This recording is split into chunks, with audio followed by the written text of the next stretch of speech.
the end of that night. I was looking for some trouble, you were looking alright. Every time you said a word, I was staring at your lips. I don't think I've ever been so close to a love like this. I never met someone like you. I never felt this way, ooh.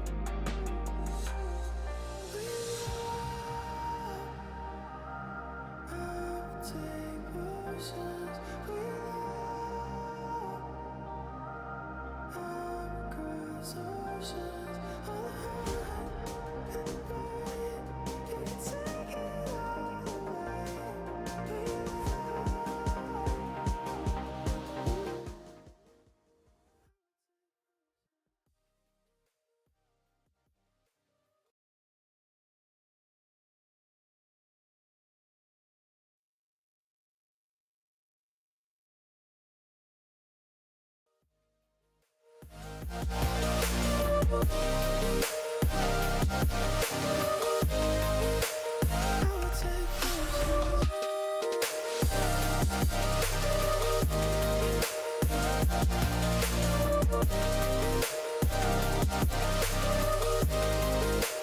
I'll take potions.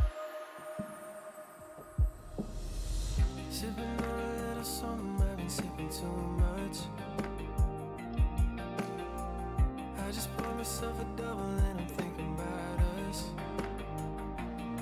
Every time I see your face, I think of what I lost. How could all the little moments that we had be so far gone? I never met someone like you. I never felt this way, ooh.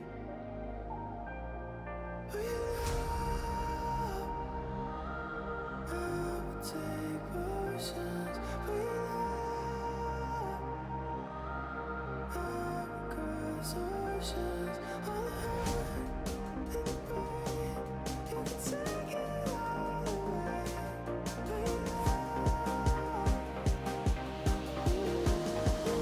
I will take potions.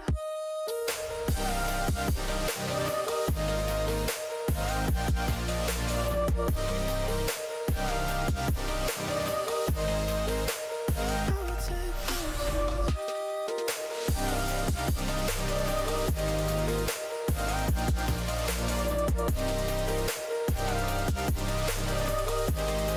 I will take potions.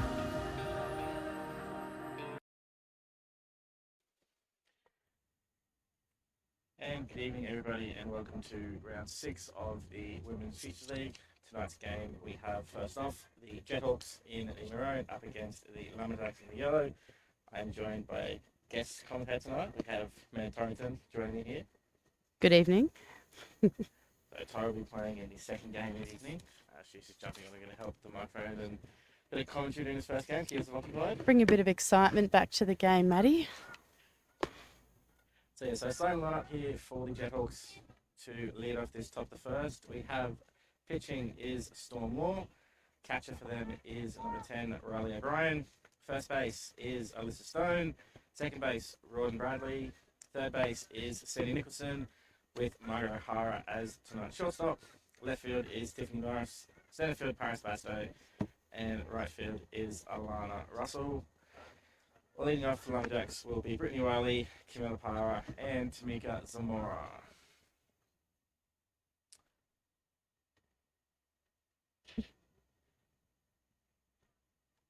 So overthrows happened. Umpire for tonight, we have Carla Pender on home plate and Grant Birmingham as our base umpire. Storm is ready, and first pitch will be underway here very shortly.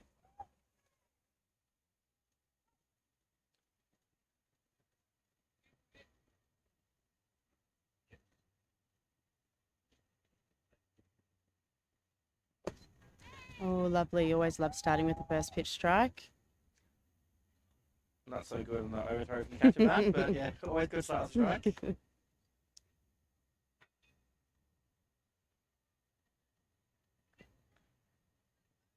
So 1 strike count here on Brittany. Oh, good eyes there by Britt. Bit outside, lovely call. Love to see it.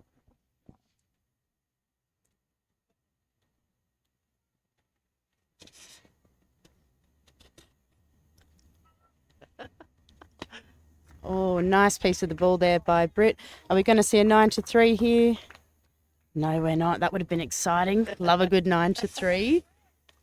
That was I played an under 23 tournament.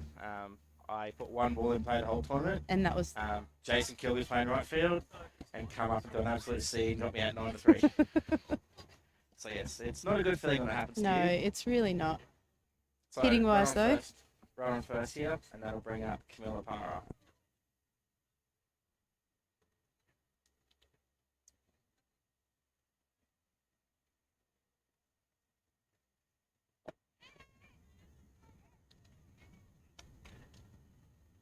So another first pitch strike there from Storm.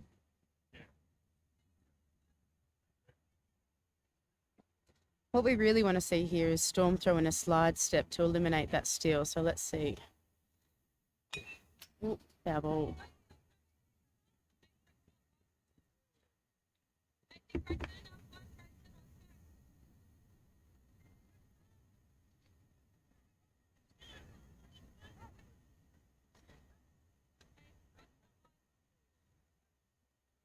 Two strikes on the hitter. I imagine Britt's going to go here. All good. Overthrow there by the pitcher. Let's see how far Britt's going to advance. Only to second base, so good backing up there by right field. Great job, right field. Yep, keeps Britt to the 1 base on the arrow. So runner in scoring position now for Lumberjacks.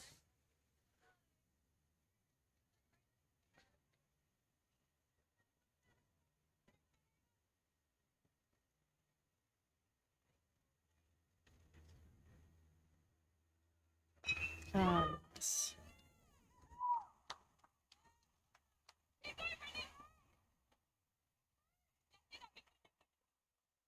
Good attack by Paris there. Just couldn't quite get it on the full. Managed to keep it in front. However, we did get a bit of a deflection. No advancement on the runner. So Brittany comes home and scores, and that'll be the first run of the game. So 1-0 lead Lumberjacks. Runner back on first base, and that'll bring up Tamika Zamora.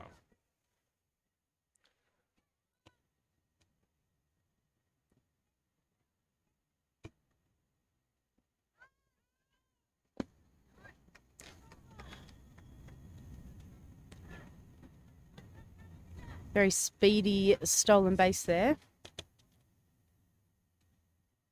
Batter's done the right thing, taking a pitch for a strike. Runner in scoring position.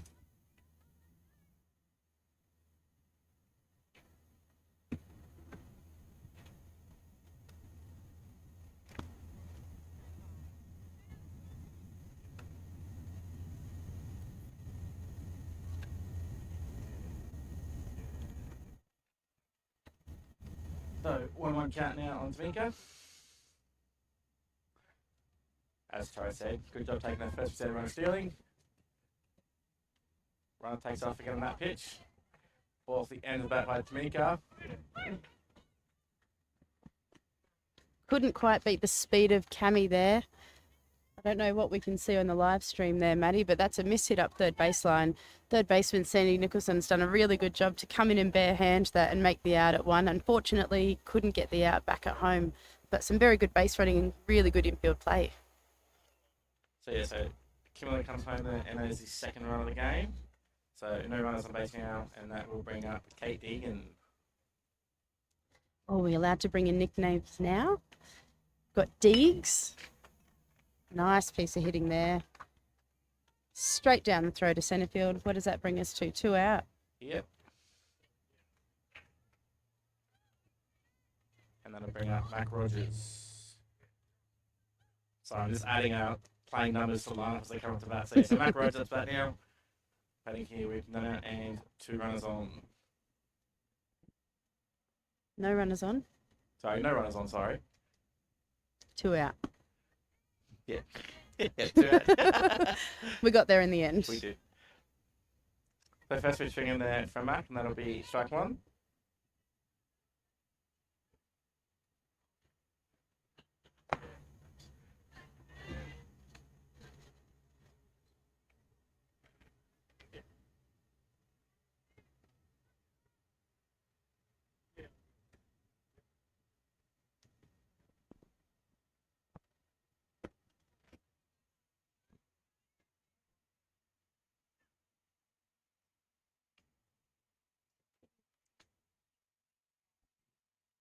So Storm tried to get one up high, but couldn't quite get it, and then just a little low on the next pitch. Moves us to a 2-1 count. Got a nice sunset going in the background here, so try and get a few photos. Might try and post later as well. So I'll swing the miss there from a high pitch and back. Moves us to 2-2.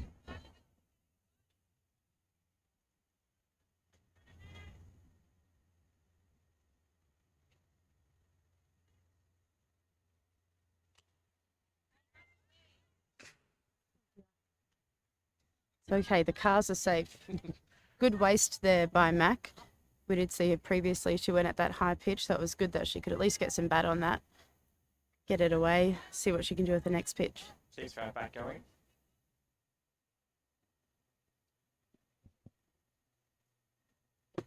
Ooh, very good pitch.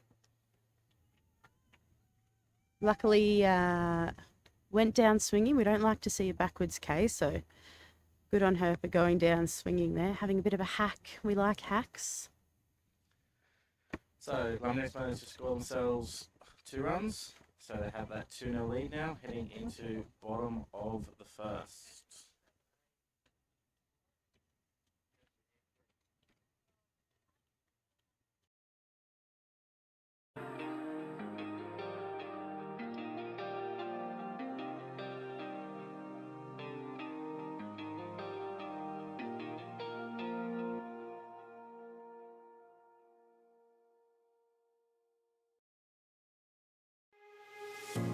Holding tight while it lasted. I thought that we were forever. I didn't know any better. Took a second chance, trusted you again. I feel shattered. Broken strings, cause you play me like a violin. Shame on me for all your 7 deadly sins. Had it all, but you craved attention. Drowning in your own reflection. Put me down just to see me get back up again. 6 feet under and you're ready to give all the pain. If I was your new addition, you make me part of your equation. So starting off here, bottom of the first. Starting lineup here for the Lumberjacks. So starting pitcher is Tamika Zamora. Catching is Brett Wiley. First base is Izzy Pickford. Second base is Kiralee Van Hilst. Third base is Deegs, as Tara called it there before, Kate Deegan. And shortstop is Ali Van Peppen. Left field is Mac Rogers. Centre field is Cami Para. And right field we have Brooke Bell. Leading off for the Jethawks will be Rawdon Bradley, Tiffany Morris, and Alyssa Stone.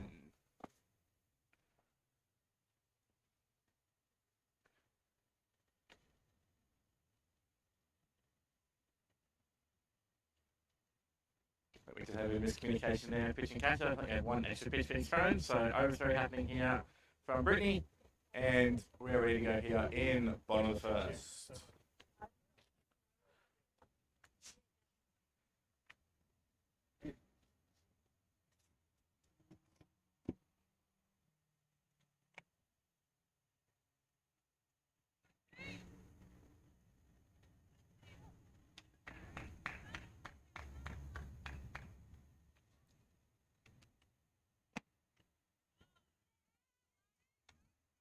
Said it before, Maddie. We'll say it again. We love to see first pitch strikes. Great start. Great start. And I must say, it's good to see players like Rio back out on the diamond. Not many people know at Nationals, Rio came away and she took a ball to the ribs, which ended her Nationals campaign. So it's really nice to see her on the field after she had a couple of weeks off. She's been back in club, but it's just good to see her back in the field again.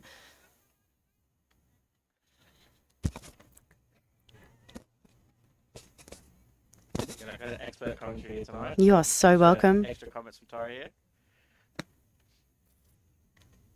So Rio fouled off the second pitch, and then Tamika tried off-speed curveball there, just couldn't quite get it to drop in. Moves us to a 1-2 counts.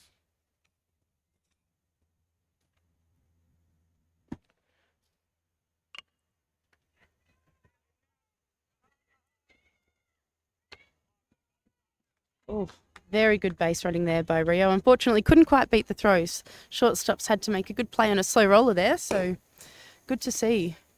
Ali Van Peppen, another one of the Maroon girls that went away, had a really good time. But yeah, we love to see them out here.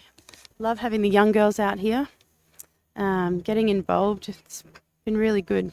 We've really seen them develop over the last few weeks, so we'd love to continue seeing that. Great pitch.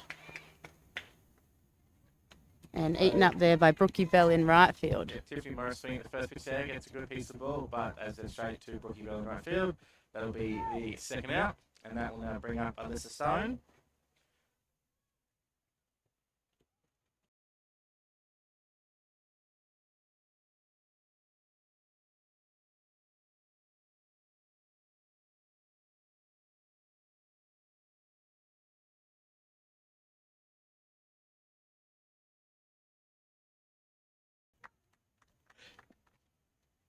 So ball in play there by Alyssa, and that one was the third out of the innings.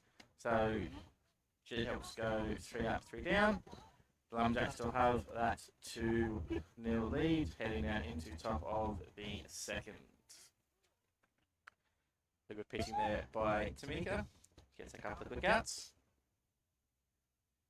One of the key things in this tournament is trying to keep the pitch count down. Get those quick outs, always helpful. That's it, especially having that, I believe it's 45 pitch count for each game, for each pitcher each game. But once you pitch once, you can't pitch again. So ideal innings there from T, having that 3 up, 3 down, not too many pitches wasted, so she'll be good. Perfect. So we hope to see her for another two or three innings.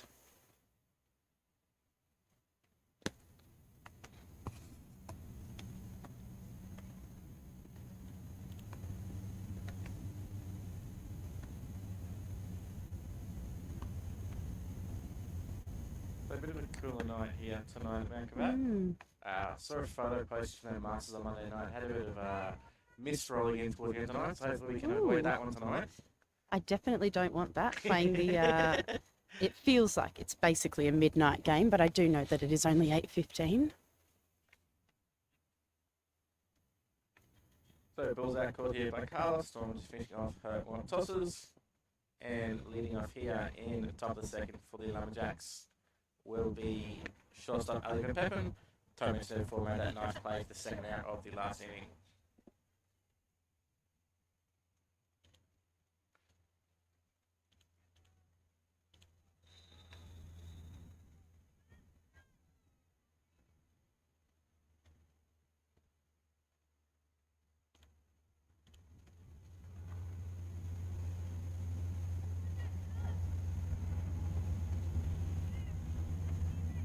So Ali ready, Storm ready, and first pitch of this second inning is underway, and here it comes.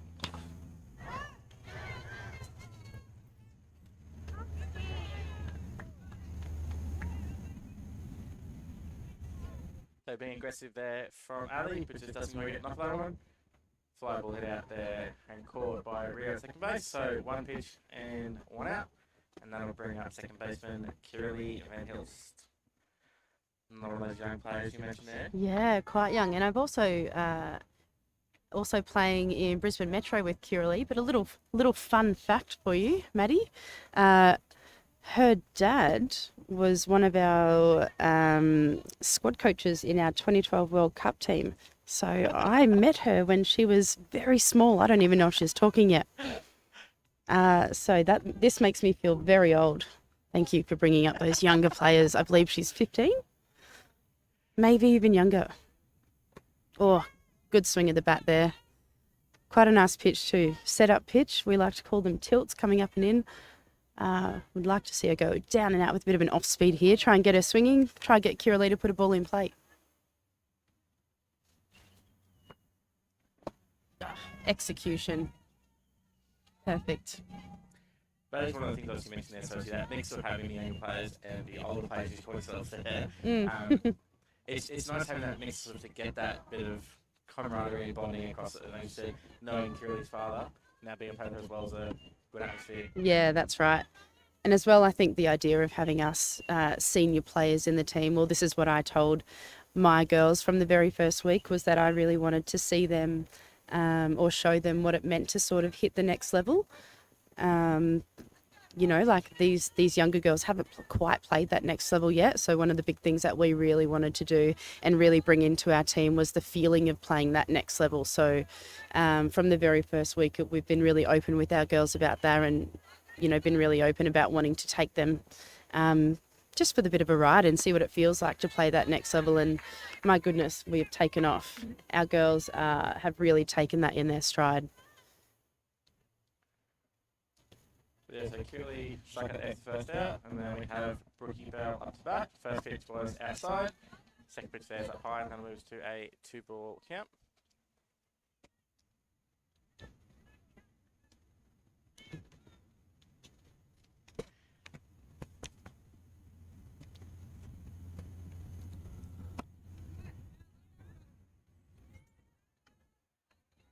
Storm just leaving that one a little high again. Moves us to 3-0 here.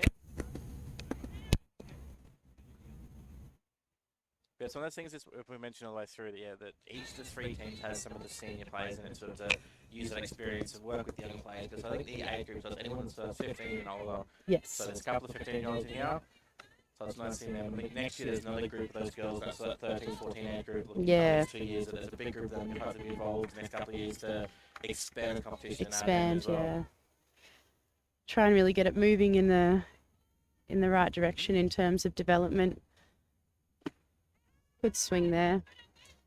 Good execution here by Storm. Throwing lots of strikes, which is what we like to see, especially in younger pitchers. Want to see them really attacking that zone and just challenging up the hitters, giving them something to hit, making them put the ball in play and get the field some action. Great mix there. Good at bat there by Brookie Bell, taking ball 4 for the walk. So that'll give, not the Jethawks, the Lumberjacks. That'll give the Lumberjacks their first base runner of the innings. So 2 out now, run up on first, and that'll bring up 31 Izzy Pickford.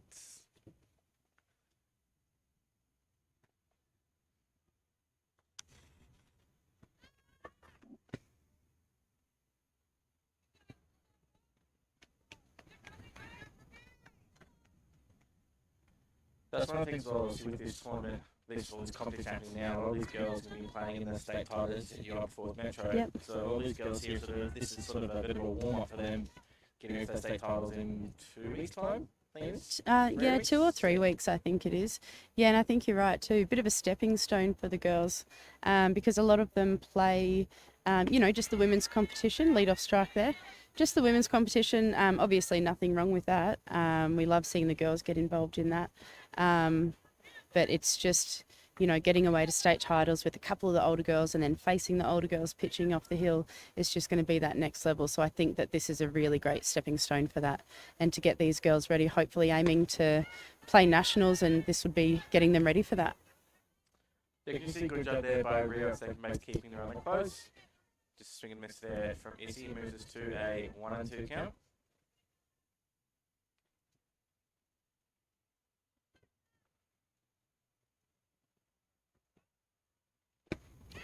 Great pitch there. Great pitch.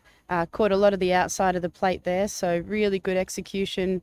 Really good job done there by the Jethawks. Limiting the damage on innings number 2, so we love to see it. So Storm gets the strikeout there to end the innings. So heading down to bottom second, still have that 2-0 scoreline for Lumberjacks. Leading off for the Jethawks will be that pitcher, Storm Law.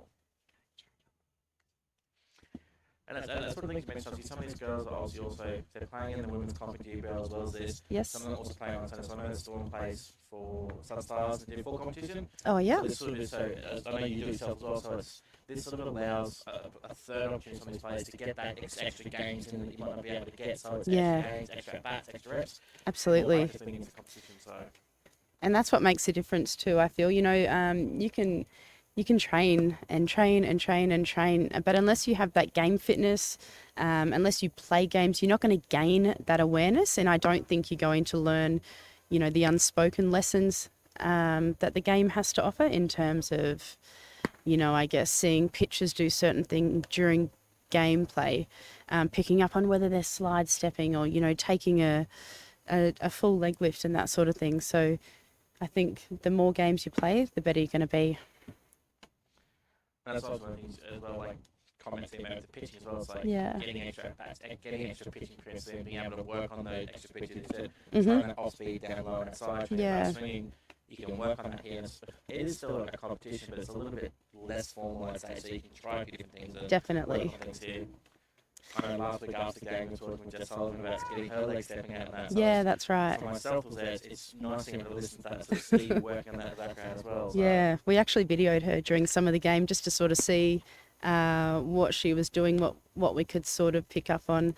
And I think that's another really great thing about this league is the fact that me being really old, being a Masters player, having these girls that are actually eager to learn and are eager to ask questions. I love it and I have so much time for that.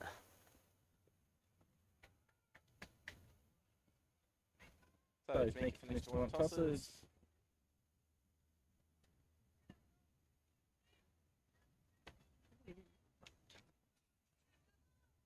So, Storm leading off here, ready to go in bottom of the second.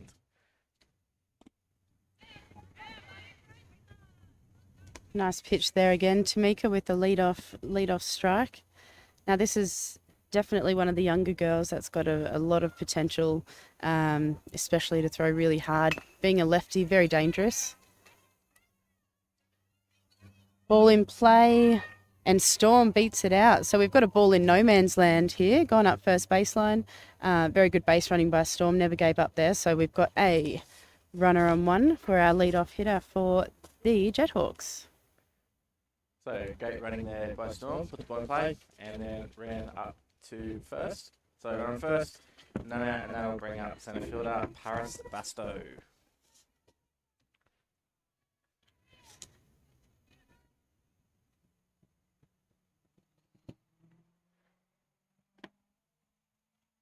Misses high there.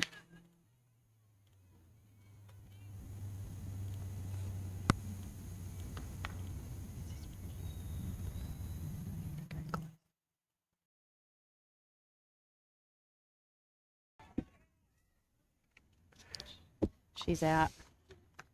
So pick-off move there by Tamika at the runner on first base. Had her filled there, another great advantage of being a left-handed pitcher. So she's had a successful pick-off there and a one-throw rundown, which is absolutely perfect. So we've got one down here for the Lumberjacks. So Tamika just sort of gave up the we'll call it a base hit there in that very slow. Yeah, we'll call it a base hit, definitely. And then does job as pitcher, gets the pick off there, removes that base runner. So one ball count on Paris. And next pitch just a little low. Carla Pindler just finished living on that one. I think that's exactly the right call there. That's definitely gone under the zone. In my opinion, I'm obviously not an umpire, but as a pitcher, I think everything's a strike. That's a great pitch there by Tamika. One of the things I'd really love to see a bit more from in Tamika is a bit more leg drive. She's so strong and powerful. I'd love to see a bit more leg drive, and that's something that we talk about often. So we'll definitely be taking that into training and hopefully work with her at state titles too. So just tries it off-speed pitch again, just can't quite get drop in. So it moves to 3-1, I believe. Yep, Carla puts it up. Thank you, Carla. 3-1. Thank you. We need little clickers back here, Maddie, so we know. I have one in my car, but my car's out in centre field. That's too far, much too far. So we've got a 5-pitch walk here taken by Paris. A dangerous base runner to be on base. She's quite fast. But again, with Tamika being a left-handed pitcher, having that advantage, I don't think we're going to see Paris take off here. So probably see a pick-off move from Tamika on this first pitch or two, I'd say. Definitely. There we go. There it is. There it is. There's the, he called it. I think there's you've the step played off the once back or of the twice, plate. haven't you? One of the things you see, well, obviously, I normally play in the lower grade baseball and senior, so, Pick off. Ooh. So yeah, so I play a little more on like the lower grade of baseball. So you do see it when you get a lefty on, they normally get a pickup because a lot of guys, even with the right-handers, aren't quite aware of the pickoff move. So That's right. it's a very handy tool to have. And it's something that some pitchers need to develop because it's a very handy tool to keep runners close and get those outs to help you as well. Absolutely. Great throw there by Britt. So that's another thing that we talked about there, stolen base there by Paris. But we didn't quite see, in my opinion, didn't see enough of a slide step. So we want to see Tamika step there and go straight into her stride. We don't want to see any kind of leg lift or delay in that. So that's something that just comes along with gameplay that these girls are going to get from playing a tournament like this. So Paris goes to third on that pitch, just in the dirt. Brittany couldn't block. Yeah, so just that slide step. So all it does, it just changes the timing of the pitcher. So it sort of confuses the baseman a little bit and makes them think twice about going. So that very small adjustment, but it's enough adjustment to change your timing. Yep. Give your catcher a little bit more time to get that throw to second base. Yeah, exactly. That slide step is all about giving your catcher a chance. Another great pitch there by T. I think that moves us to 1 and 2, I believe. I'd love to be able to help here, mate, but I cannot. Well, normally Carla's quite good at putting her hands up to confirm it, so... Yep, well, it was 2 strikes at least. So that's called straight down outside corner. Great spot there from T. Spotting that one. Bottom outside corner. Yeah, bottom outside, and great job by Britt to really allow our home plate umpire, Carla, to see that, because that's a perfect pitch, exactly where you kind of want to be on that, on a 2-strike count, yeah. Last thing you want to do is give up a 2-strike base hit. Up to bat now is Sandy Nicholson. First pitch off speed from Tamika, but just not quite in, falling out too much. Will be ball on the dirt. Britt just blocking it, keeping it in front. Keeping it nice and close, and I think she's copped it on a bit of bone there, which I can assure you is not pleasant. Yeah, I cut one of them on Sunday myself, so... they're not a great time. No. And up here now for Jet Hawks, we've got their senior player. I won't say her age. All we have to know is that we are the senior players. So I do know that the young girls really do look to her to lead in this team. And from what I hear, she's been doing a really great job of it, trying to get the girls moving around and just learning the little things, you know, that come with gameplay. That's one thing as well. Some of these younger players, they're only playing a couple of years. So they Exactly. haven't quite had that experience. So having someone like you said, like Sandy, being able to teach them those sort of small intricacies is something that's quite helpful. That's right. So Paris got stuck in no man's land there. She came down the baseline and then was like halfway down and then just stopped. I think she saw Britt get back to the fence with some haste. So she wasn't able to block it and knock it down, but she got back very quickly. So let's see if Sandy can get Jet Hawks their first run here. Runners coming in, no cover at the plate. Jet Hawks score their first run, bringing us to 2-1. So T just tried that off-speed curveball again. Sandy took it the whole way, and that one just got through Britt as a catcher. So Carl just put up have a 2-2 count. See if Sandy can get a base hit here and keep this innings going. Oh, she's hit it into no man's land here. Just off the glove of Izzy Pickford there at first. Couldn't quite make the catch, so Sandy extends inning here, gets a runner back on first base, and that'll bring up catcher here for the Jethawks in Riley O'Brien. Thank you, Noli. Not sure, we don't have many people viewing here, but I did forget my pants tonight, so my coach has brought me some pants. Just see it on the bottom. If you sort of hold them up a little bit, you can film the camera to center field. You can see my pants. So yeah, so just had a delivery here from Tara's coach. She's got herself a drink and the pants been delivered.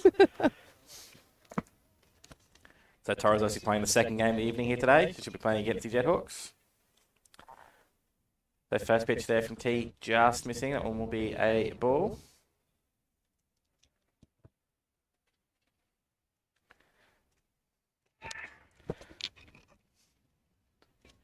So a very loud call there from third base coach Jason Morris, getting his runner back to first base. T using that lefty pickoff advantage again, trying to get that runner. That's right. I think But you see with the Sandy's some experience there, yeah, just get himself back. Exactly, the You can see he's experience got a of nice her. short lead there at first base. Not being too aggressive. short lead, and then once that pitcher gets that pitch played, nice big secondary. That's right.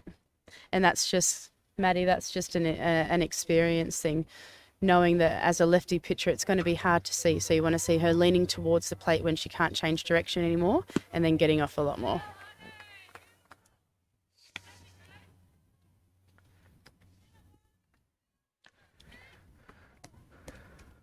Apologies, just lost the centre foot camera for a second. I think the umpire's blocking my signal. Move back now. So again, just slightly different pick off there from Tamika. Not a straight step over, just stepping off the back of the mound.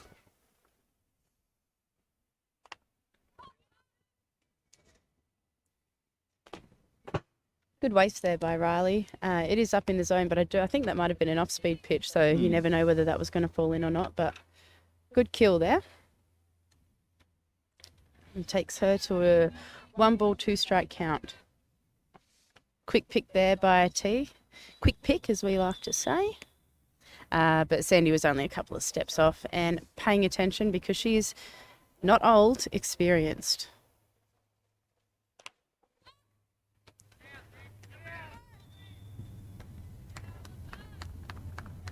So catch made this time by Izzy. That one was in front of her, so a bit of a simpler catch. So she makes that one. That'll be the third out there. So Jethawks managed to get 1 run in, but they do strand Sandy there at first base. So heading into top of the third, we have a ball game here. It is 2 runs to 1. So David Hopkins is coming over as coach. You can see talking the scores here. We have a re-entry rule here. So Amy Schroeder coming in off the bench. She'll be playing third base, it looks like. So Sandy's going off to warm up, it looks like. Ooh. But Sandy was playing third base. So re-entry rule. So Sandy's just off the game now. So obviously one of the rules for this tournament, this competition, sorry, not tournament. The re-entry rule, just to allow players time to go off the field and warm up. So someone from the bench can come in whilst that player goes off, and that allows them to warm up off the field. They can come in ready to pitch. It's definitely a good rule that they've brought in, considering they have got that 45 pitch limit. I do believe you can start a hitter at 45 pitches, is that right? Yes. Yeah, so you can start at 44 or 45 and can continue that hitter. But good rule. No one likes coming in cold, do they? The whole purpose of the rules, it's allowing the pitchers to warm up so they're not coming in cold. So it's an injury prevention Reduce thing. injuries, So no one's complained about it. No one's abused it. It's purely there to allow someone to warm up so they're ready to go when they need to. That's another thing too, like when you say that the rule hasn't been abused, the spirit of these games has just been awesome. You know, like I spoke about it before, and I can't speak highly enough of my team and the girls and the way that they've carried themselves, and I feel like they've taken the next step. But just watching all of the teams, like just playing the game in the right spirit, it's just really enjoyable. Like normally for me, being out at 8 o'clock at night, or starting a game at 8 o'clock at night, would be hell because I am a mum and I do have a 2-year-old that doesn't sleep. But, you know, it doesn't bother me because it's nice to get out and play with a bunch of young kids that want to be here and play the game right in the right spirit. It's really, really fun. Well, that's one of the biggest I've noticed is, that even when everyone gets on, so there's a bit of laughter, there's always some commentary, patting on the back of the faces. So it's the 3 teams are actually bonding quite well together as well. So there's a decent group of players here to be able to bond together. That's right. And act together. So, in fairness to my team, I didn't give them much of a choice. I bought some music in our first game and we danced, and I said, we will be friends.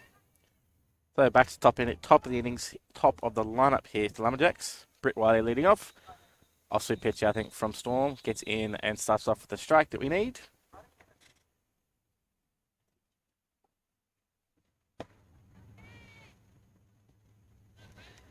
Oh, I think that one's just missed the inside there. But we've got a very good consistent zone tonight, so not making the hitters have to work too hard and go at bad pitches. It's very good, very consistent, and the pitchers are doing a good job. Getting lots of strikes and really attacking the zone.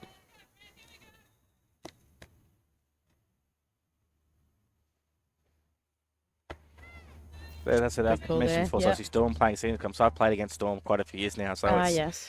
having faced a few times, it's nice that actually, as you said, she throws the balls in there, and it's something that does, because it's a little bit slower sometimes, that makes you change your timing a little bit. Yeah. So it does work. It's one of those things, like if you throw it hard, the ball travels far. Yeah. She also has a little bit of a, I wouldn't call it a funky motion, but she has a little bit, there's a slight hitch in her arm throw, which sort of just, it does mess Yeah. your timing a little bit, I've noticed when I faced her, so.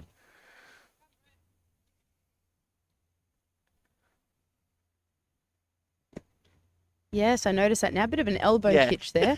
It doesn't look dangerous No. in any way. Like it's not something that you'd need to change, but it's definitely mixes up timing a bit, doesn't it? So walk drawn there by Britt, so runner on first base, and then I bring up Cami Para.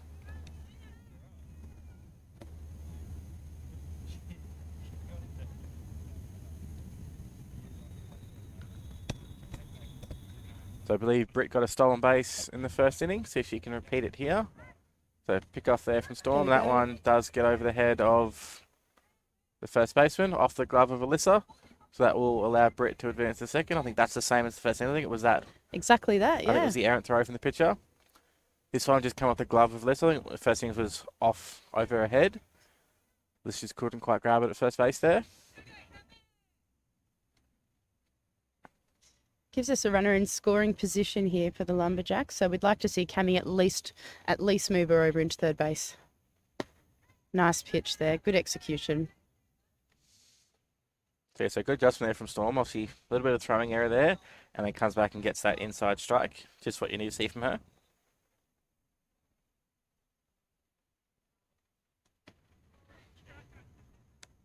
Good knockdown there by Riley. Not the easiest thing being a catcher, getting balls peppered in the dirt. But she's done a really good job there to knock it down, just make sure the ball doesn't get too far away, and that keeps our runner at second base.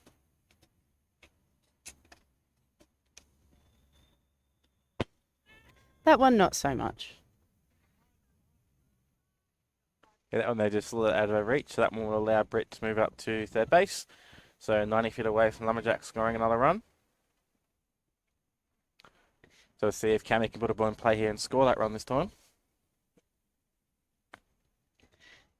I don't play favourites, but I would like to see Jethawks get another win on the board. I do play favourites, that's a lie. My favourite team is the Yardbirds. So a good piece there by Camber. That one just drifts foul down the right field line.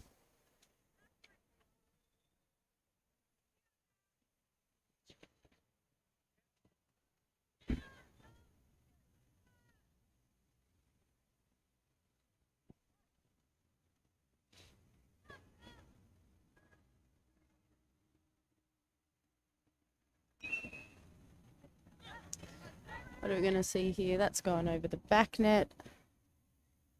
So another good waste there. Like you said with Storm before, she's got a bit of a funky action and that ball tends to drop in. So having that ball high, a little bit high on the inside there, you just don't know if that's going to drop in. So good waste there by Cammy.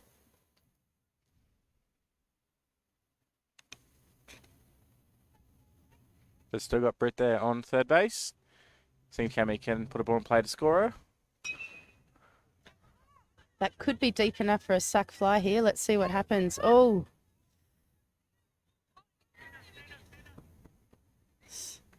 So we've got a pop up to shortstop there. Unfortunately, just maybe a little bit of a misread, but that's okay. Runner doesn't advance. Runner stays on first, but that Britt does score from third base there, bringing us to 3-1. So out comes Coach David Hopkins. So we said, so Sandy Nicholson, who was off for the re-entry rule, she will come in and pitch now.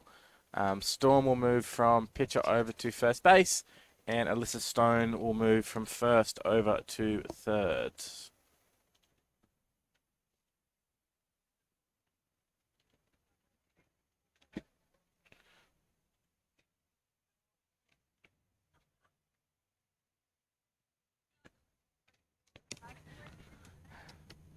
So you can just see a bit of a slightly different action here for Sandy coming from Storm. Just an old school slinger, isn't she? I'm sure we'll see the sleeve rolled up shortly. Oh, yeah.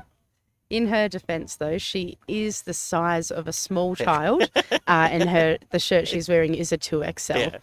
I do believe they're going to get some more sizes in next year because we are wearing pretty big shirts coming from the boys. But you know what? It doesn't really matter because we get to play. Yeah, so this is the first year of the women's, so we are just sort of working through a few of the Kinks there ironing to out get the the uniforms kinks. out. So Yeah. there was a couple of small sizes. I think those ones got snapped up pretty quickly when the Yeah. jerseys came out. So That's right, they did.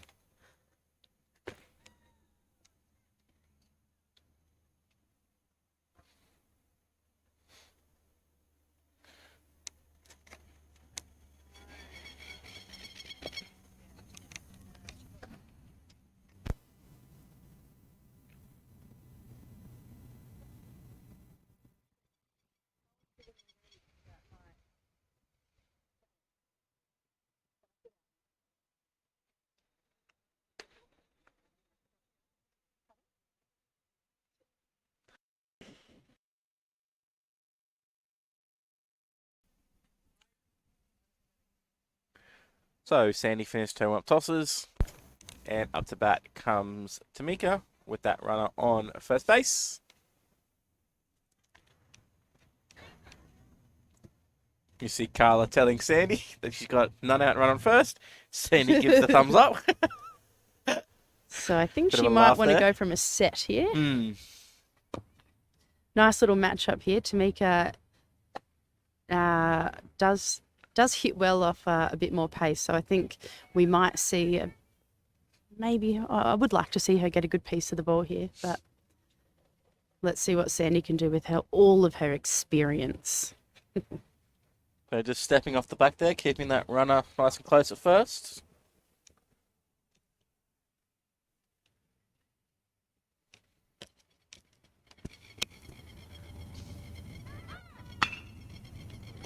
And there we see it. Hard hit from Tamika there. That's going to move the runner from first to third with the wheels of Cami.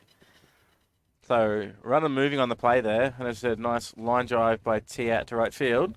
That will allow Cammy to go first, third. So runners now on first and third, and that'll bring up Deegs, as we said That'll earlier. bring up Deegs. Fun little matchup. Deegs and Sandy play together as well as Cami. So they all play together at Ipswich. And I believe they'll be all playing together at Brisbane West, including Tamika. So runner not being held on at first. T gets herself a running lead, and we'll get herself over to second now. So 2 runners in scoring position here. classic Deegs here would be to put the ball between short and third base and score those two. But let's see what she can do with the old dog pitching. So Old dog is an endearing term, by the way. Sandy just got that pitch to the outside corner. Will be a 1-on-1 count.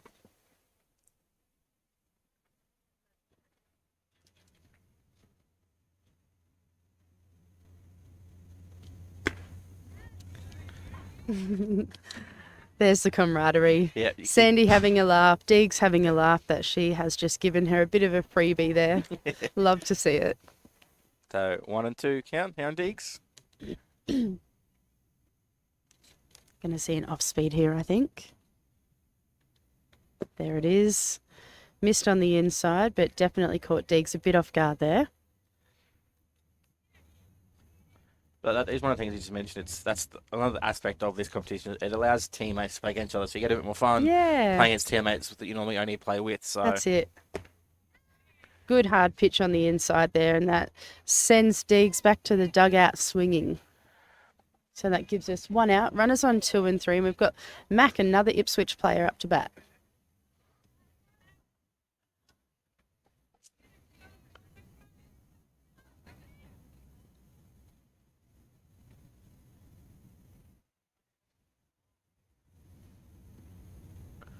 So it looks like infield are playing a little in here.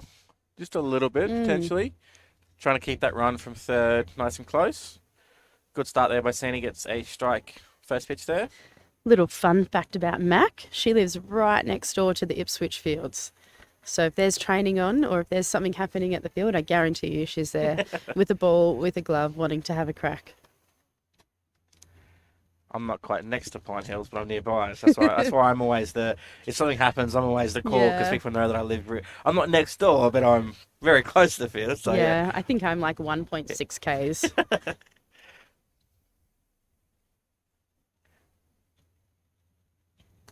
Ooh, big miss there by Sandy. Can we get a play at the plate? No, we can't. So we're definitely going to call that one a wild pitch going through the left-handed batting box. Takes Lumberjacks to 4-1. What have we got? We've got Tamika over on third base. So I'd like to see Mac have a little bit of a knock in here, get one in. A bit of innocuous play there, but obviously just with that runner coming home there, you just see Storm from first base running over and just backing up behind the pitch in case the ball gets past. Obviously that try runner going over as well. Oh, nice pitch. I think that's just missed a bit low there, but that looked good from here.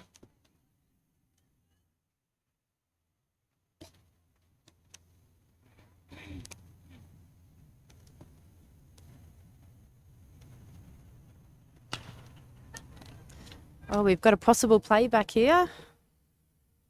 Came off the fence, I think I heard that one bounce off. That did. Just out of play there.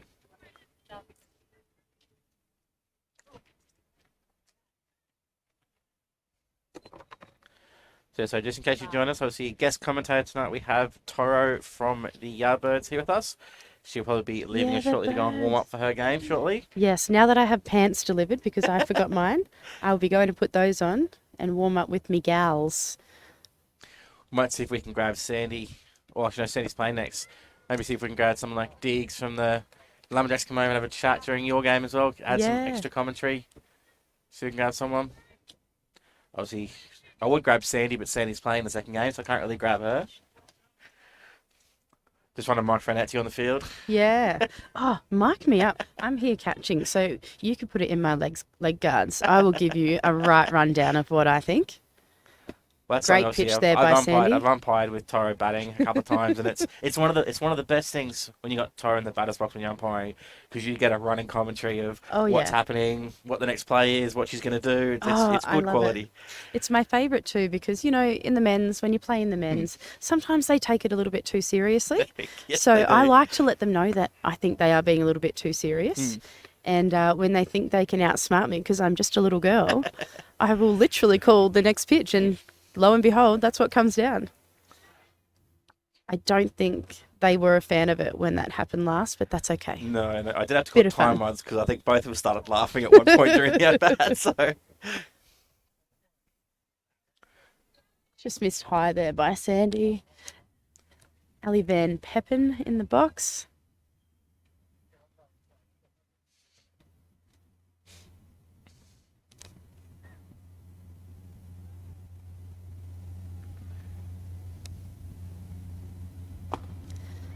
Another high miss there. That one there probably just up from that strike zone, I think. I think so, yeah. A little closer, but yeah, still just a little high. Takes us to a 3-1 count here.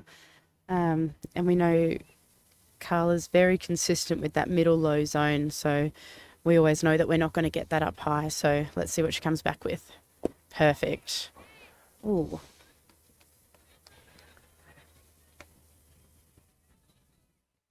That's all right. If you can't catch it, you can't call it. And those things happen. I'm a catcher. I miss them all the time. See that one? Yeah, I think the caught there would have been a close call. I think so. Ball 4, so Ali gets herself a walk. Runners on first and third. And that'll bring up Kiralee Van Hilst.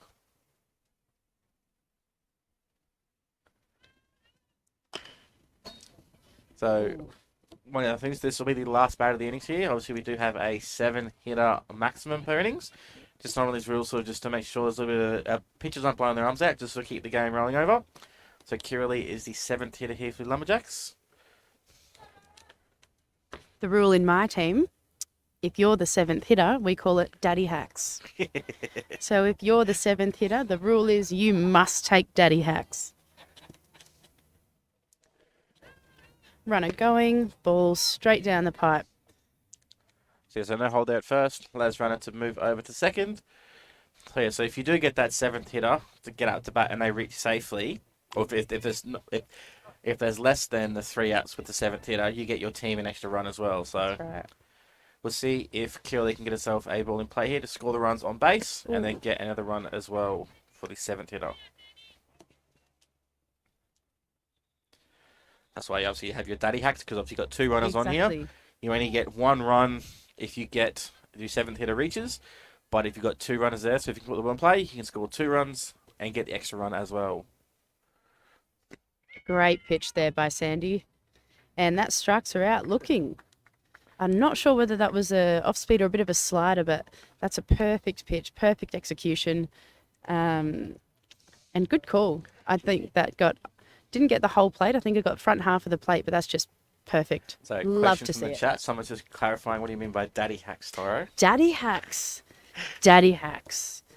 Daddy hacks means when you're the 7th hitter, you go up there to absolutely hit it over the fence. We do not go there to just get on base. We do not go there to just put a ball in play. We go there to hit bombs. But only if you're the 7th hitter. Otherwise, it's team hitting. So, pitching change here for the Lumberjacks heading into bottom of the 3rd. So, Tamika will move from pitcher over to first base. And from first base to pitcher will come Izzy Pickford. Now, I tell you what, I haven't seen Izzy Pickford pitch that much just because she's a bit younger than me, but I just love her little action. It's just really, she's long, she's got long levers, and it's just a young little slinger. Look at that. Oh, it's beautiful. So this might be the last half innings we have Toro. We'll see it's 7:20 now. It is time. So we'll get Toro probably just to run through this innings, and then I'll let her jump off, and you'll be stuck with me for the rest of the game. Hopefully we see some daddy hacks.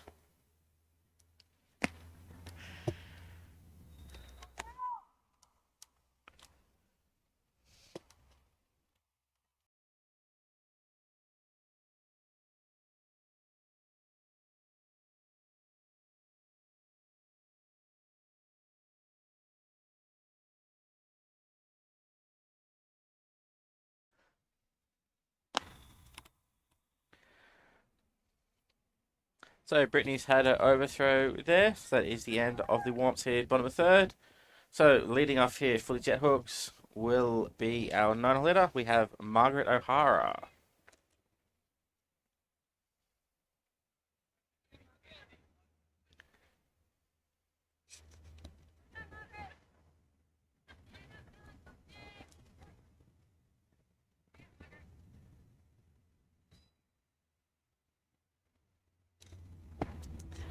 Great start there by Izzy Pickford. First pitch strike, and that's the first pitch of her outing, so perfect. Love to see it. Love seeing these young girls getting on top early.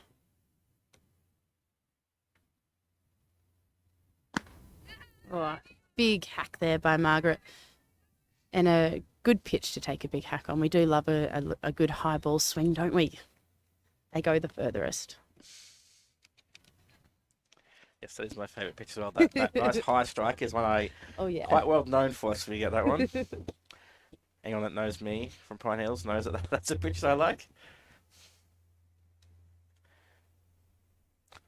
Ooh, wasted that there. There's a high pitch again, Margaret swung it, and that one just gets fouled off, keeps the at-bat going.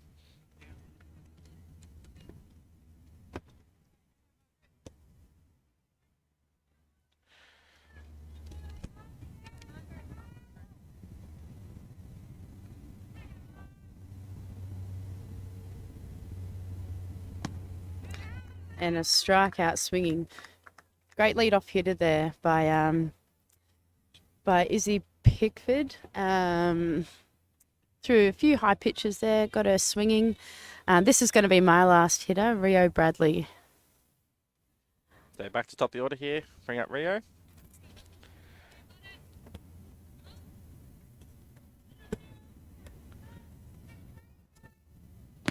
Great pitch there. Just absolutely painting the... So Rio, I think, was taking all the way there. You could see that little bit of a half body twist there. That's So she was it, taking yeah. that pitch the whole way. But she knows where that strike is now.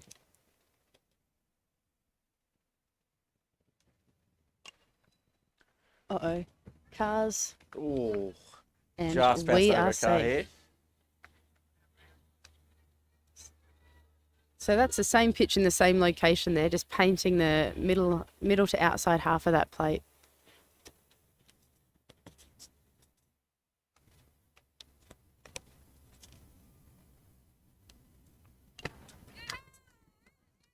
And another great hitter there by Bella. That's 3 straight strikes for the second out of the innings. So great job there also by Brett, just holding on to that one.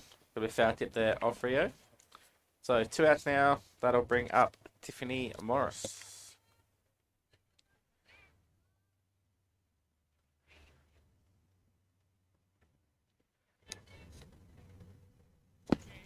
And again, I think that's 6 straight strikes. Absolutely love it.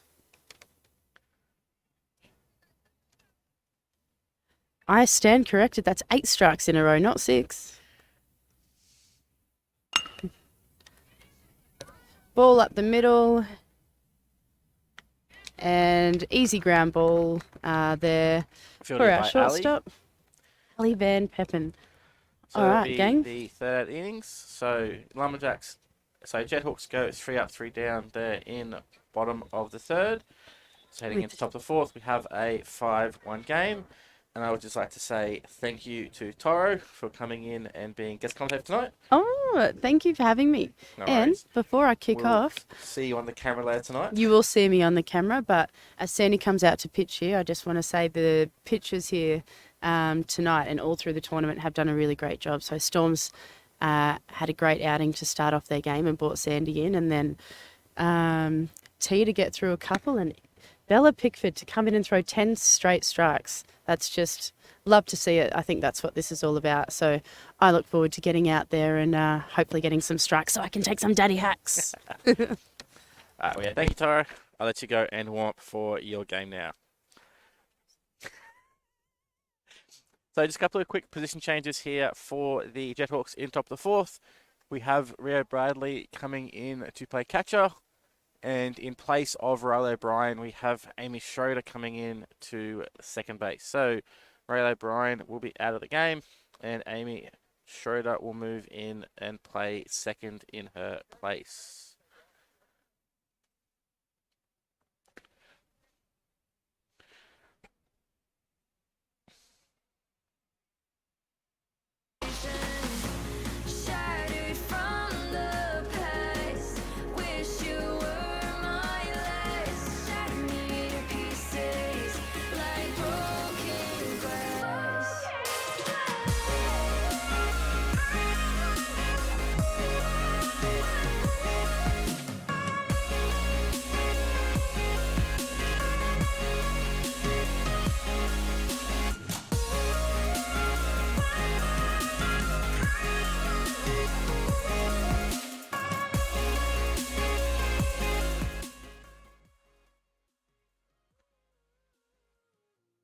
So returning here now in top of the fourth. Just have myself commentating here now. Obviously with Tara just going off, getting ready for her game. So thank you again for Tara for stepping in and helping us out.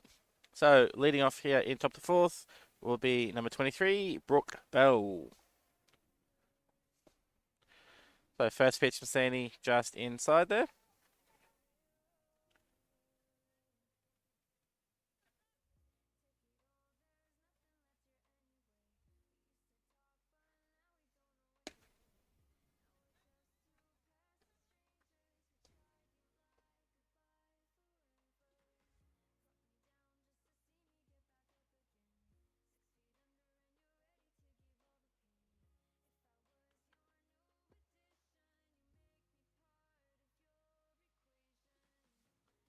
So Sandy just missing on that one there. Move us to a 2-1 count. As I mentioned before, just got slightly oversized jersey, so I've got the sleeve rolled up there now for Sandy. So ball pull in play there by Brooke. That one will get over the head of Tiffany out in left field. Brooke will round the corner at first. And she'll get herself in and have a nice stand-up double there. So, great hit there by Brooke out to left field. That'll give us a leadoff runner on second base. And that'll take us to the non-leader and bring up Izzy Pickford with that runner in scoring position and none out.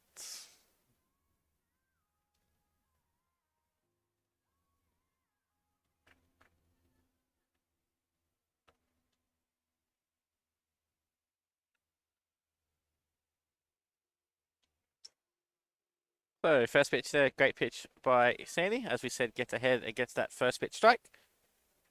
Fouled off there by Izzy.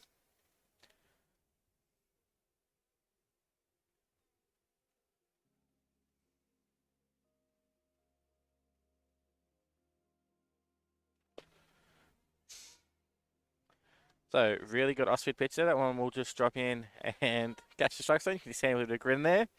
Moves us to 2 strikes here on Izzy.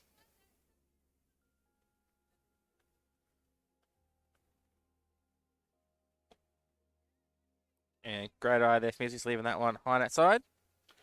Was ready to swing if it was close, but ball was outside, so moves us to 1 and 2. Still got Brooke there on second base.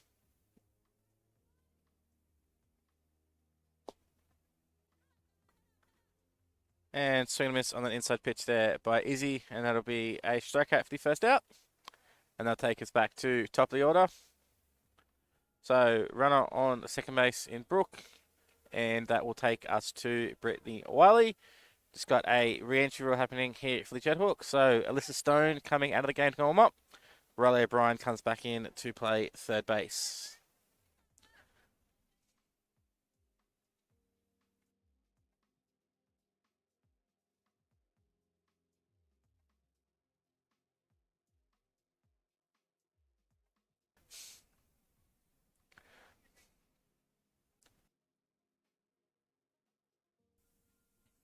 So you can see Sena keeping a close eye on that runner.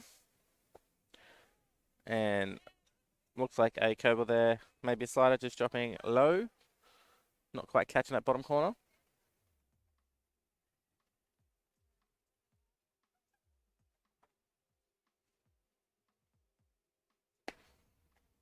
And just that side there, ball just drifting away from the strike zone. We have a 2-1 count now here on Britt.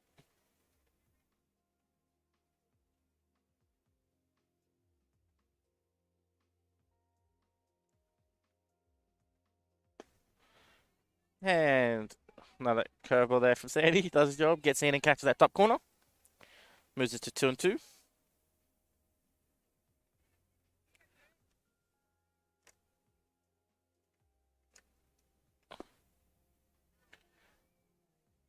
And called strike there on Britt, and that will be a strikeout for the second out of the inning. That'll bring up Cami Parra now. Still got Brooke on second after that leadoff double. Back-to-back strikeouts for Sandy.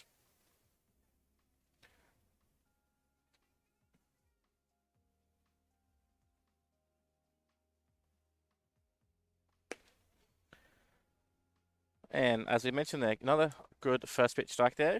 Gets the at-bat on a good rhythm there. So as mentioned there before by Toro, we have 2 teammates facing off against each other here. Both Sandy and Cami playing at Ipswich. Tries that curveball, but just drops inside there. A bit of a smile there from both girls.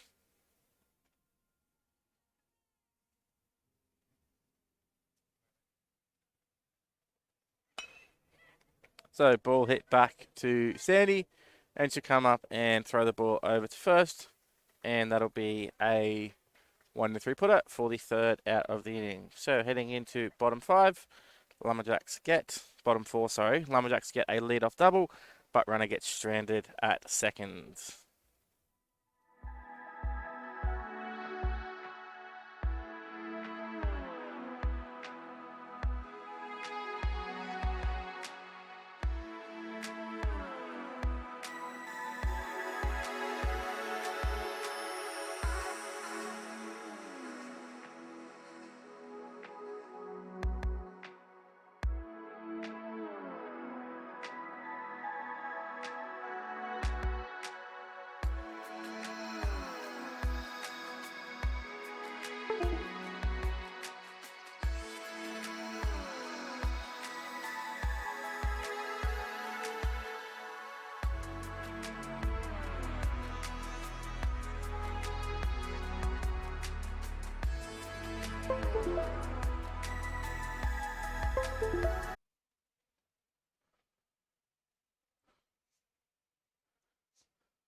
All right, I am back. Sorry, apologies for that break in the transmission there.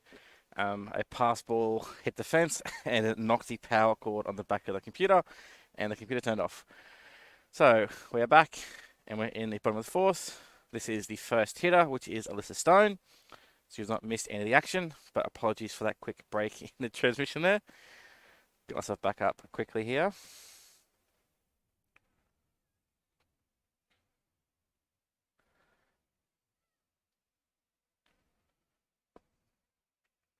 So Alyssa draws herself a walk. So we have runner on first. Apologies, music just loaded and started. So runner on first base here and none out. And that will bring up, now playing first base, Storm Law.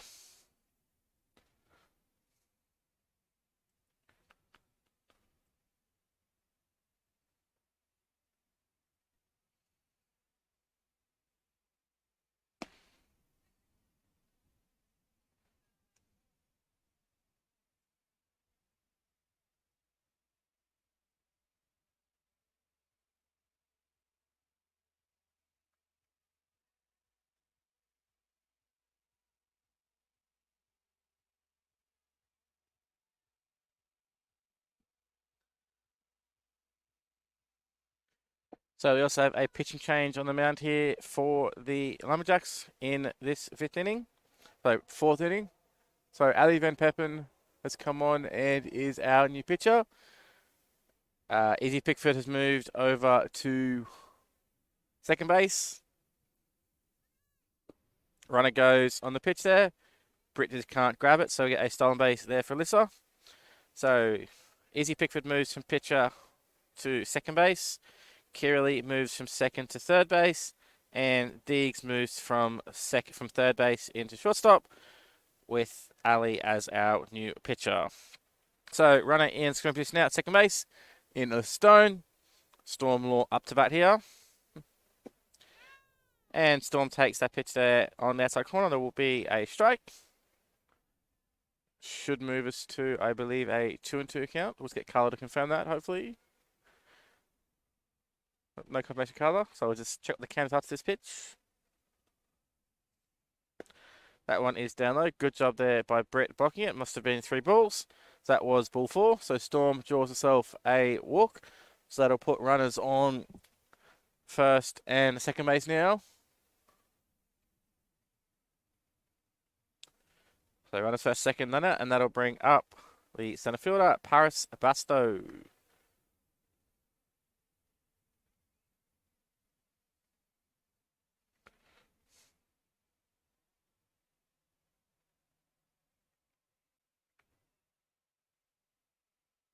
So Paris going around to bunt and will pull back. That one is a called strike, though, by Carla Pinder. Alyssa Stone will steal and move over to third base. Good job there on that play. But Storm is still on first. So run on first, run on third, none out, and Paris up to bat.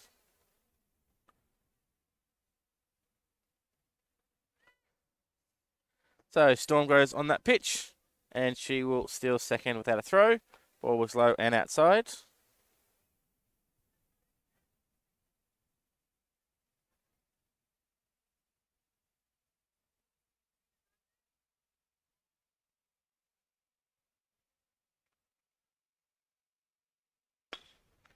So ball hits out to left field. Ball squeezes away from Mac Rogers, and that will allow Storm to come in and score from second, and Paris will advance over to second on that play. So 1 run scoring on the play, and then another run scoring with the misfield up there by Mac in left field, and with that misfield, it'll allow Paris to advance over to second base. So still not out, runner back on second base. That'll bring up Alana Russell.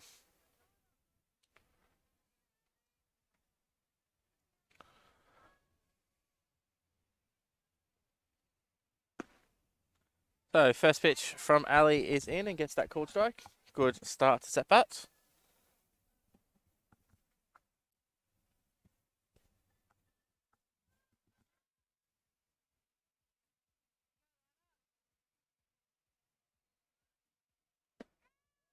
And runner stealing on the play, but throw not in time, so Paris gets the stolen base.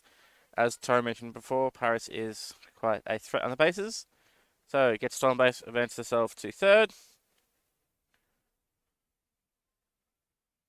And we have a 2-strike count here on Alana.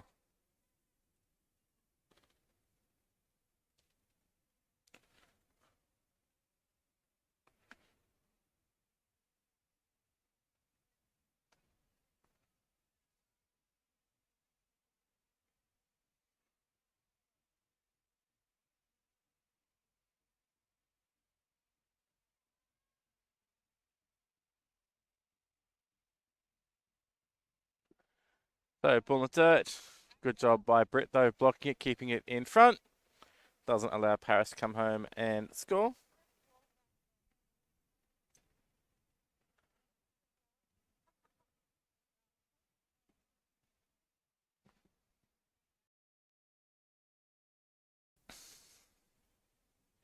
So 2-2 count on Alana now. And that one is fouled off.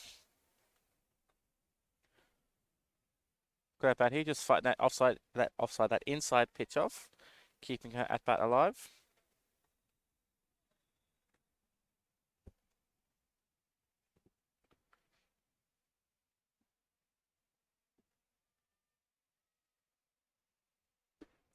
And swing and a miss there will be a strikeout. And that'll be the first out innings. Good pitch there by Ali. So 1 out now. You see a quick man visit there from Tamika coming in saying quick words to Ali. So 1 out. Runner on third base. And that will bring up Sandy Nicholson.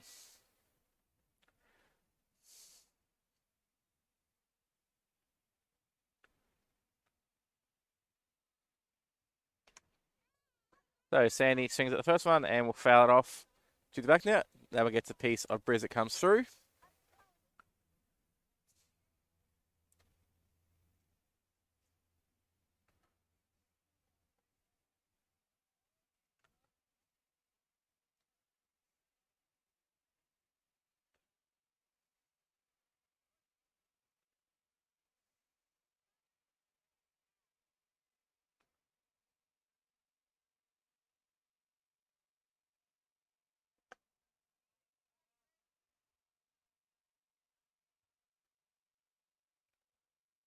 So again, good job there by Britt, keeping that ball in front, not allowing the runners to score, runners to advance.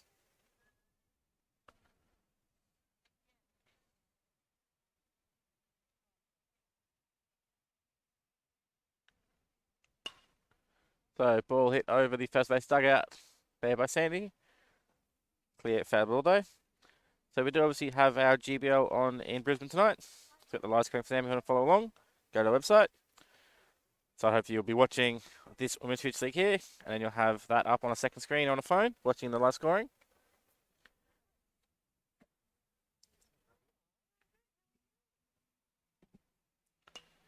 So that one is hit straight up in the air. Britt didn't quite see it off the bat though. So that'll be another foul ball.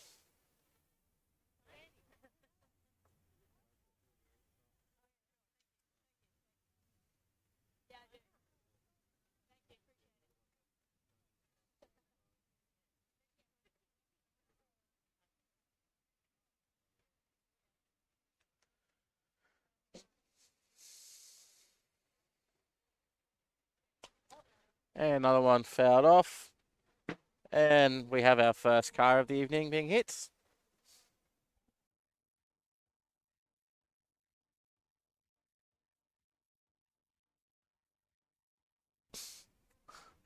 So yeah, so I'm not sure whose car it was, but someone's got a nice dent in the front of their bonnet now. So he just needs to try and fix his ball here. Fouled off couple pitches here. And gets that one just over the head of the pitcher. And that one will get through the infield and have a nice RBI single there for Sandy. So that is another run coming in for the Jethawks after Paris hit that double and then advanced to stolen base. Nice RBI single there from Sandy will bring her in. So runners on first base in Sandy. We have 1 out, and that will bring up for first up of the evening, Amy Schroeder. batting here with 1 out. Jethawks trailing by 1 run. So Sandy takes off from the pitch. Throw comes in from Britt, but not quite in time. Sandy gets herself a stolen base there.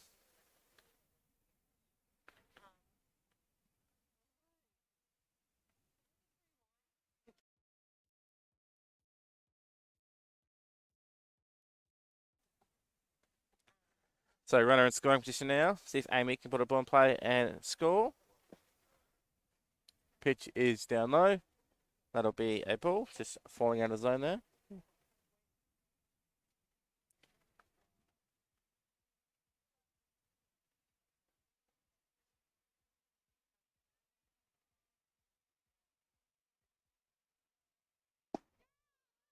So, nice pitch out inside the corner. Gets in for a called strike.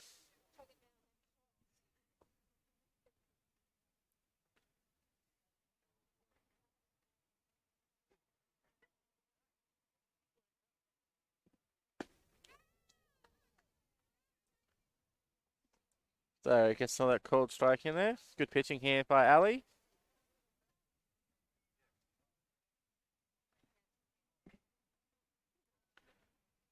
Just saw the Yardbirds working behind us after their warm-up. So, ball is fouled straight up in the air here. Britt gets over to it, takes the mask off, finds that one, and will make the catch. And that'll be the 7th batter. So, obviously, that is 7th batter. They only got the 2 out.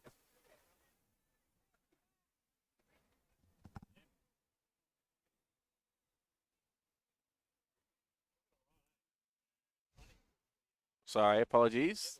That was only the 6th batter.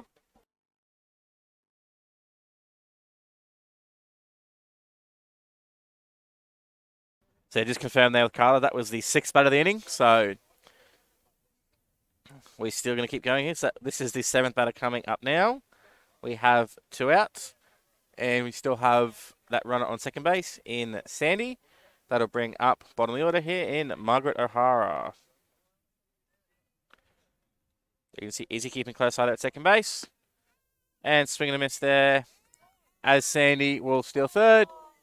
And Sandy must have got in under that tag there. Called safe by umpire Grant Birmingham. Nice throw there by Britt, but not quite in time to get Sandy. So Sandy gets left stolen base. Moves runner over to third. And that one was a called strike. So Margaret O'Hara up here now, trying to score that run and tie the game up. Another swing and a miss there. Moves us to 2 strikes. So runner 90 feet away from tying the game up. But Margaret needs to try and put the ball in play here. She has 2 strikes on herself now.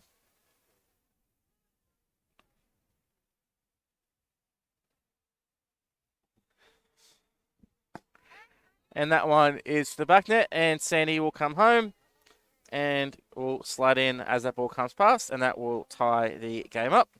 So we have a 5-ball ball game now. Ball just gets away from Britt there. Moves us to a 1 and 2 count now on Margaret.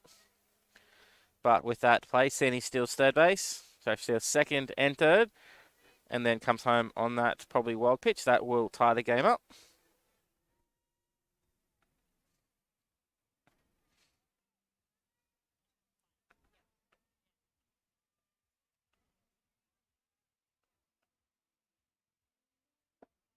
And swing and a miss there, and that will be a strikeout, and that'll be the end of this 4th inning. So heading now into top 5, we have a tied ball game.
Yeah, thank you, Redlaw. Sorry, as you just saw me just come back in, that's me waving here. I was just at the back talking to gentlemen, so I've just had to step away from my friends. So I'll put the score there now for you. So yeah, I'm aware that Lumberjacks are up. So Lumberjacks just scored a run, and they're leading 6-5, top of the fifth.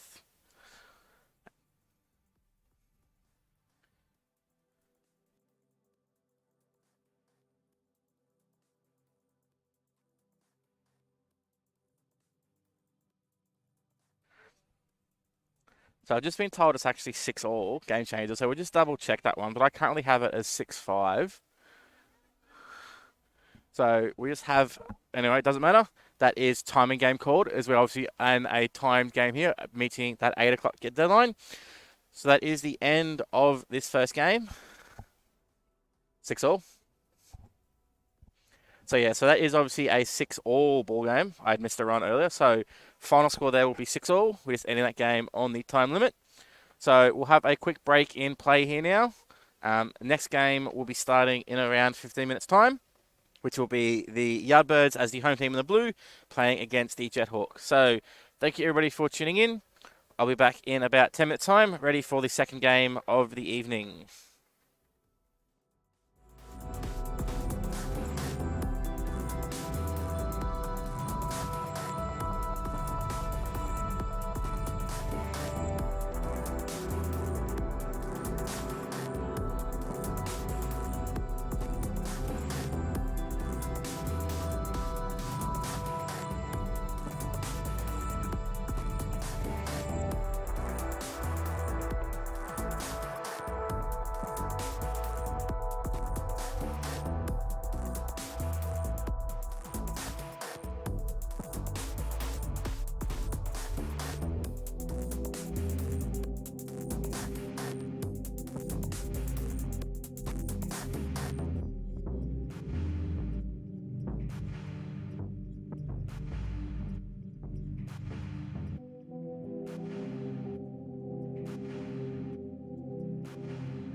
So we return here now, ready for the second game of the evening. Just have our plate meeting going on. Sorry for the delayed start. We just had some problems getting the scorers set up. So coach is going through the plate meeting here. So obviously we have Noel Tate in the blue on the left, David Hopkins in the maroon on the right. So Grant Birmingham is our plate umpire for this game. Carla Pinder is on base for us. So starting the lineup here for the Yardbirds as the home team for the evening. Starting pitcher is Ava Dixon. Catching is Matt Torrington, who's on the microphone with us here earlier today. First base is S.J. Jamison. Second base is Maggie McKenzie. Third base, Jess Sullivan. Shortstop is Emma Williams. Left field is Ashley Van Staden. Centre field is Bri Ragu. And right field is Hannah Marshall. Lead-off hitters for the Jethawks will be Rhea Bradley, Tiffany Morris, and... Sorry, I read the wrong lineup. The Paris Basto, Amy Schroeder, and Riley O'Brien. I got him. Thanks, Bermo.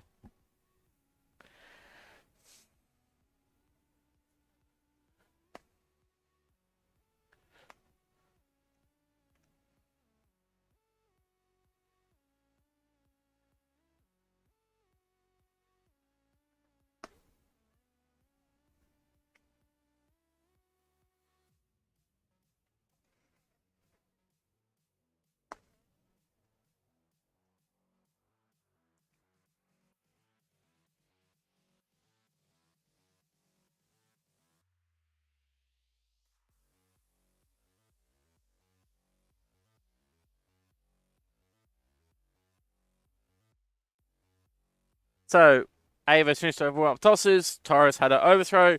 And we're ready to go here in top of the first innings. Leading off here will be Rio Bradley. Sorry, I'm wrong. I'm bad. Leading off will be Paris Basto. I'm getting my lineups in, sorry. Got distracted there, guys. So, lineups will be in quickly and I'm happy to go. But leading off here will be Paris Basto. First pitch in from Ava is in, and good pitch there from Ava to start the game will be a called strike.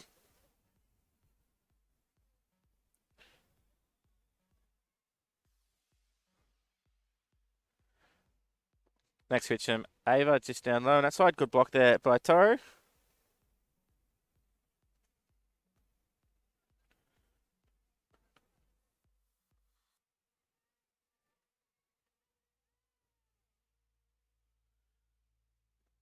And down low, we'll move to a 2-1 count.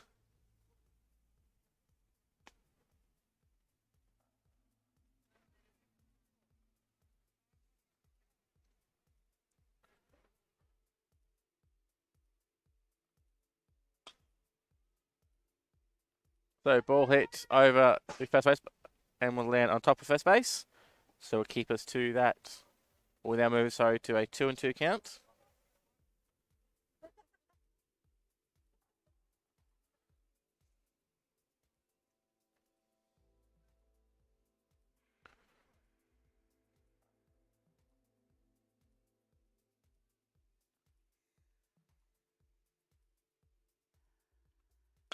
And ball hit on the ground to shortstop Emma Wilson. Emma Williams comes up, makes play, and ball can't be picked there by SJ.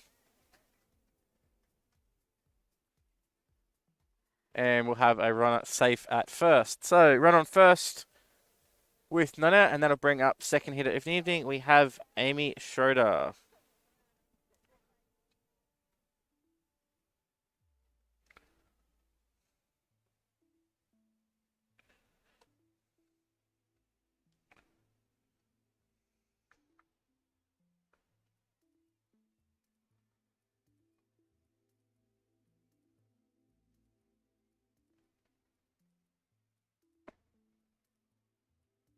So first pitch on that side.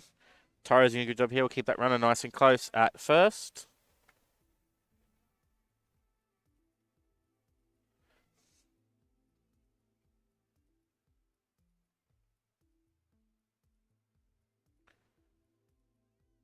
Runner goes.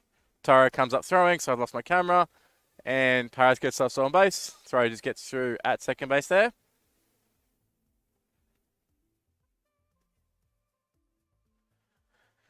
So runner on second base. And this at bat will continue. I'll just try and figure out why my camera stopped working.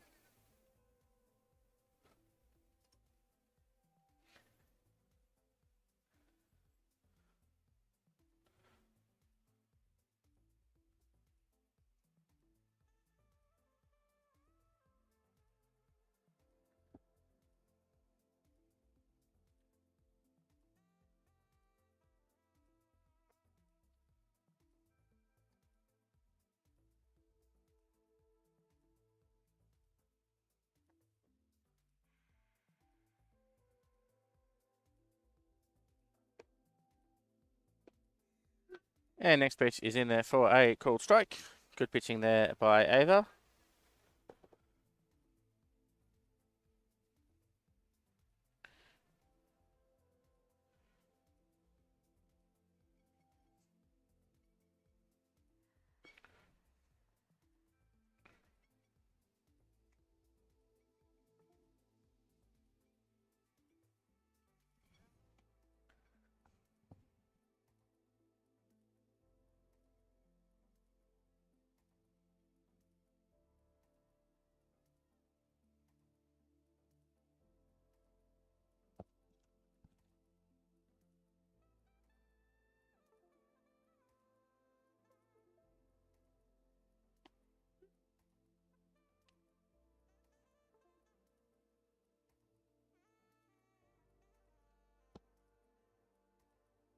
So Riley O'Brien up to bat. And first pitch in there for a called strike. And on that pitch, Paris Basto will steal and move over to third base. So runners on first and third. Amy moves off on the pitch. Back pick attempt by Tara at third. But Paris with herself back in nice and safely. So guys, just trying to adjust and get my cameras going here. I just keep losing my open field camera. So pitch is next fouled off there by Riley. Keeps that bat going.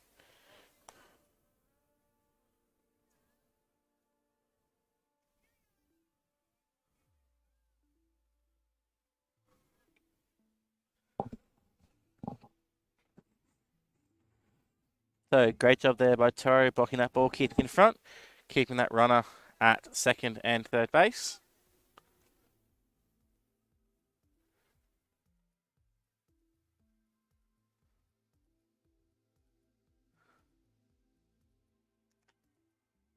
So ball hit over to Emma Williams at shortstop, comes up, makes the throw. Sarah does a good job there at first, keeps that ball in front, and will get the ball and step on first, and that'll get the first out, but it does allow a run to come home and score for the Jethawks. So they get ourselves a nice lead here in top of the first. So we have a runner on third base now with 2 outs. Sorry. And that'll bring up Sandy Nicholson.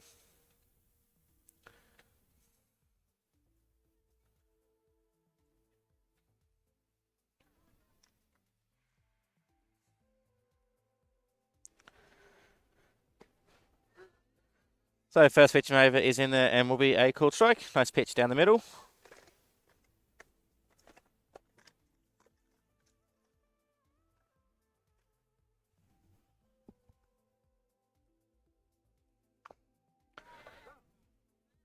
So another pitch, good pitch there. That one will be fouled off. We'll keep us at a 2-strike count here.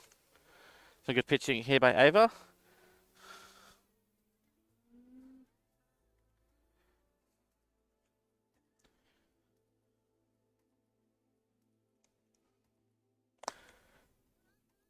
And just missing outside corner there. Moves us to 1 ball and 2 strikes.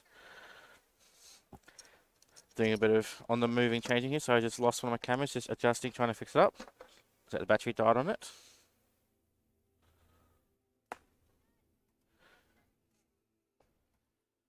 And just missing there. You can just see a bit of laughter from Sandy. Just a bit of a half charged mound there. Moves us to 2 and 2.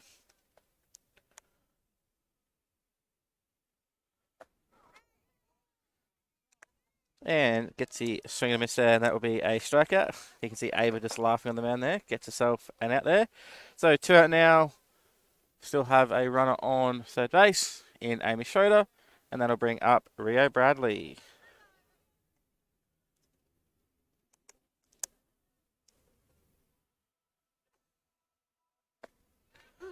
So Ava gets first pitch in. Nice way to start the at-bat, as we said earlier. That is a called strike 1.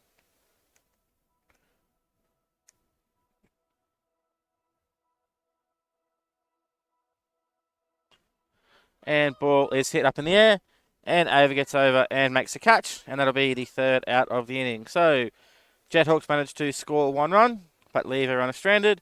Heading into bottom of the 1st, we have a 1-0 ball game.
So returning here in bottom of the 1st innings, starting pitcher here for the Jethawks will be Riley O'Brien. Catching is Rio Bradley. Then leadoff hitter here will be Bree Ragu.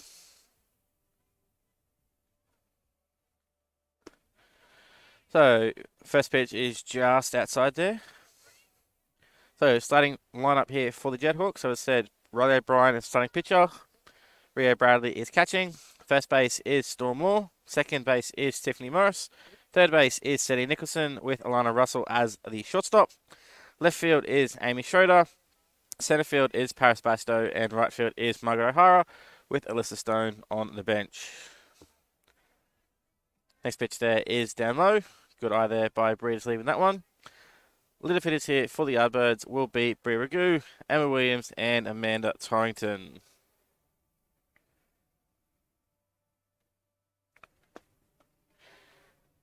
And Brie gets herself a 4-pitch walk to start off this bottom of the first. So run on first now with none out. Then I'll bring up shortstop for the Yardbirds, Emma Williams.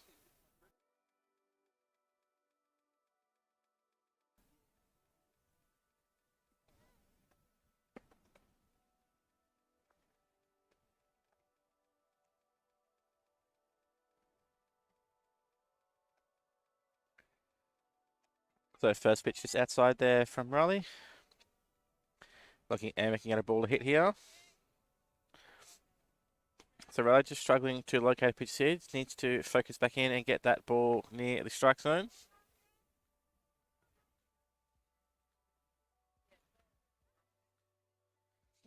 So runner takes off on the pitch. And Riley gets herself that one in for a called strike.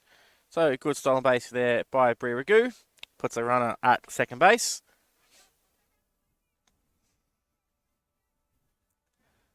And we have a 2-1 count here on Emma.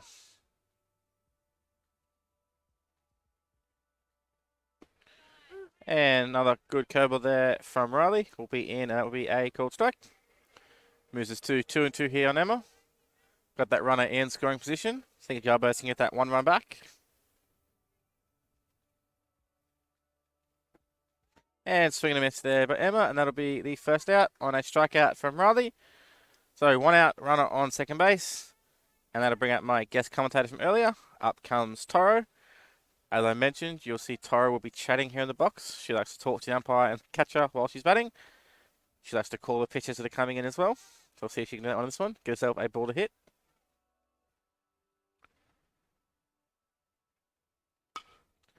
So Toro swings at the first pitch and hits that one foul down the left field line.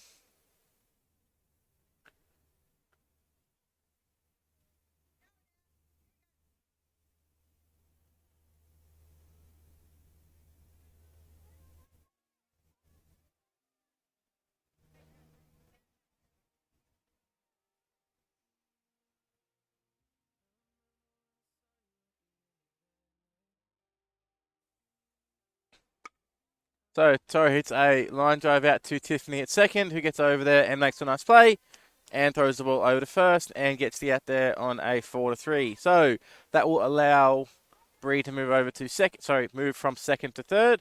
So runner now on third base, but with 2 outs, and that'll bring up the right fielder here, Hannah Marshall. So again, apologies guys, not stopping cameras. My field camera has stopped working. I'll try and adjust the camera you can see in the bottom left-hand corner to show the whole field, not just first base, so you can see any of these plays that are getting made. So first pitch from Riley is a curveball that goes behind the head of Hannah there. So Hannah trying to put a ball in play and get herself base hit to bring home that run and get a tie game going here. Jethawks have that 1-run lead currently. So next pitch is a tie again there from Riley. Moves us to 2 balls.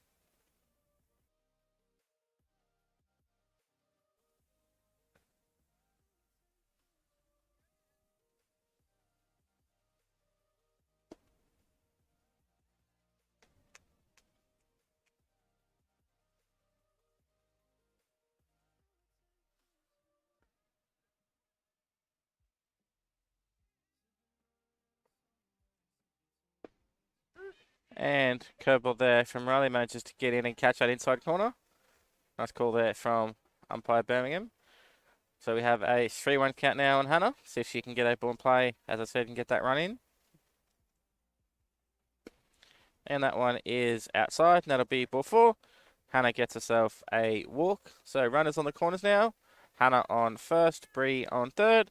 And that will bring up third baseman for the Yardbirds, Jess Sullivan.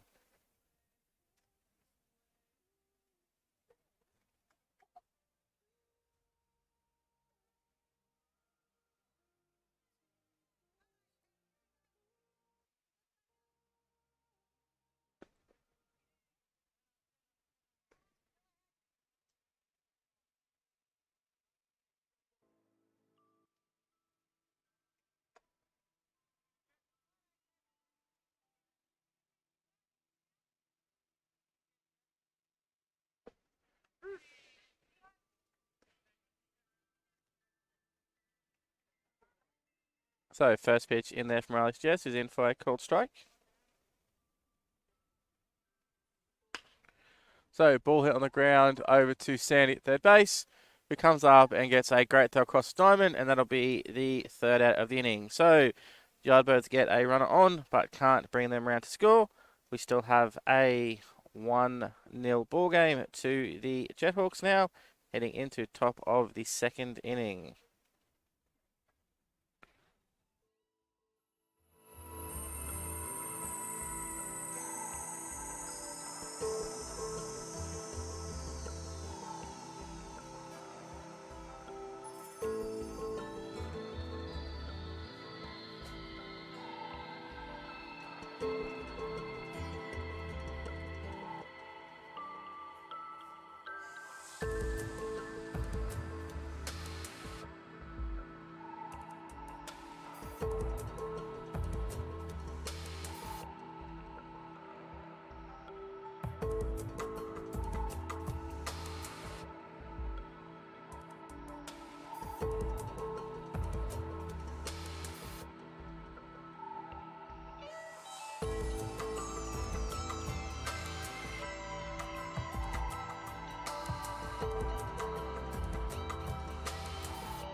So starting off here in top of the second, leadoff hitter here for the Jethawks will be Margaret O'Hara. First pitch is just a little high, and that'll be ball one. So just adjusted my camera at the bottom left-hand side there. Hopefully show a little bit more of the game. So I'm obviously running a 2-camera setup at the moment. We have our center field camera from behind the pitcher here. And then I have my camera showing up in the bottom left-hand corner. For some reason my other camera has stopped working.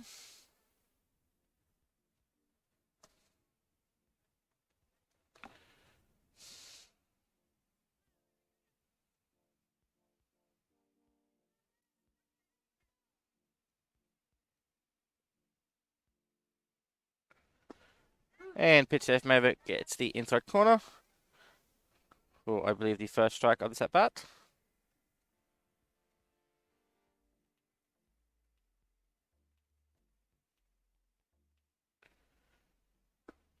And great pitch, Maver. That one is in there, and that gets a second called strike.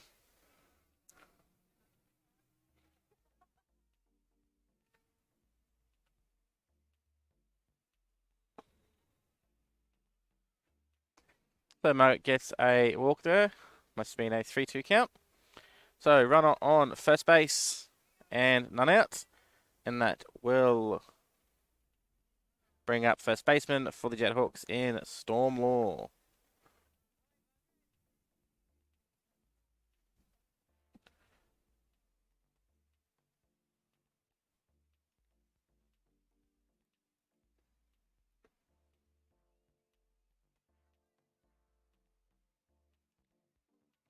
So ball gets away from Toro, but not far enough to allow Margaret to advance.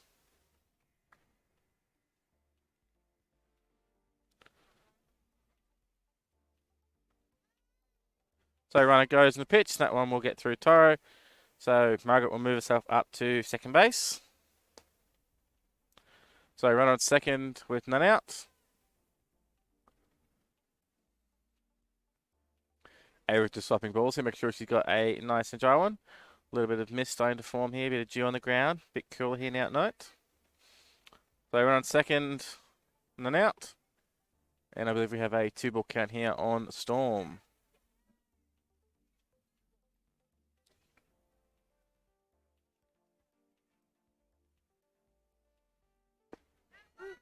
And that one is in there and gets the called strike. Great adjustment there from Ava. Gets that one in.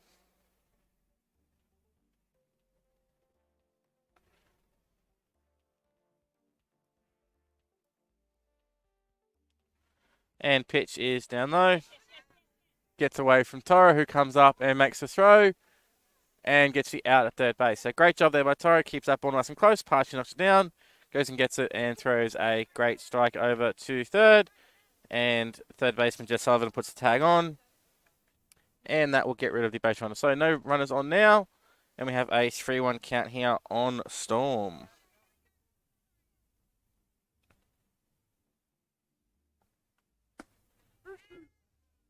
And that one is in there and is a called strike. So that'll be strike 2.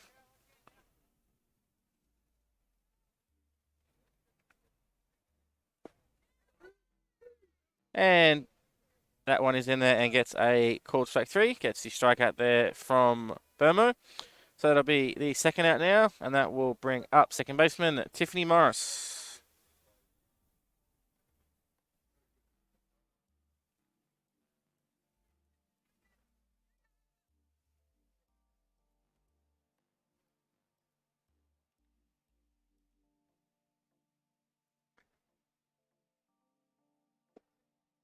So good pitch in there from Ava. Gets the inside corner. That'll be a called strike.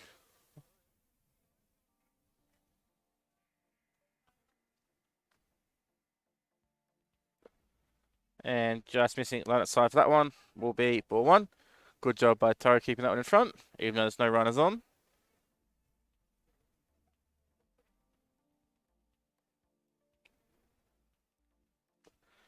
So foul ball there by Tiffany. Back into the back net here, scorer's hut.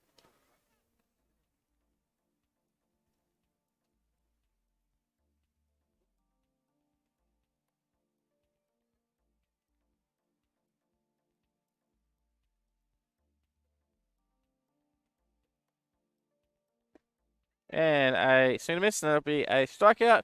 That'll be the third inning. So Jethawks still managed to get a runner, but Toro gets her caught stealing at third base. So heading into bottom of the second, we still have a 1-0 ball game to the Jethawks.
Guys, can you turn your lights off?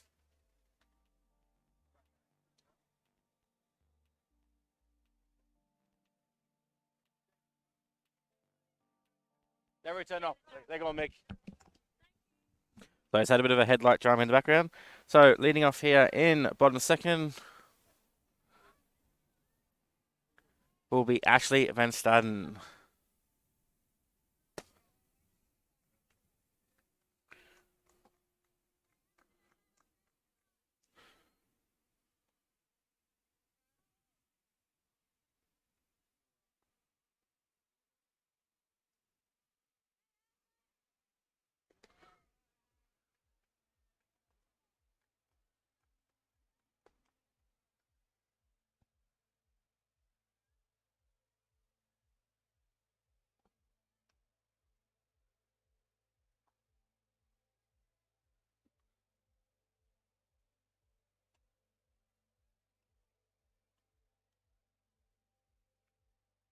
So swing and a miss there from Ashley on that pitch. Good pitch there from Riley.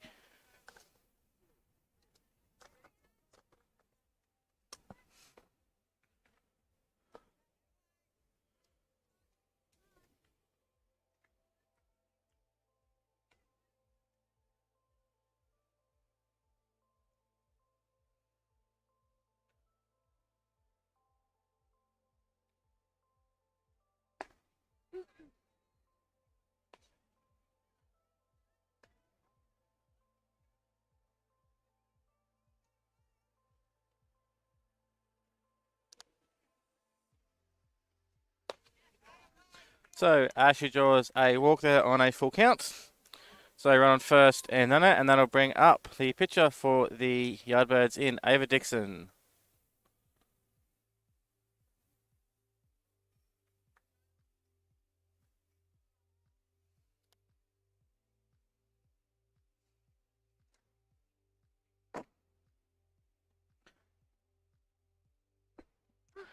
So first pitch from Riley gets in there and catches the strike zone. Starts off with a 1-strike count.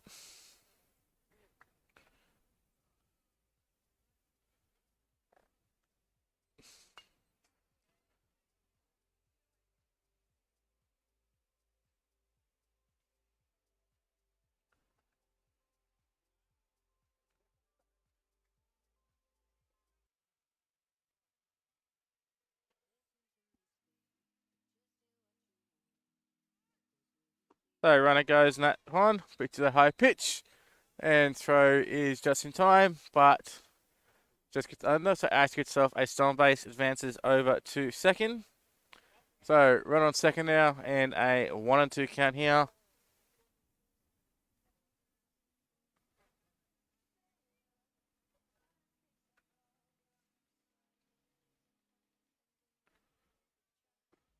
And swing and miss there from Ava, and that'll be a strikeout, and that is the first out of the inning. So still got runner on second with one out, and that'll bring up SJ Jamison.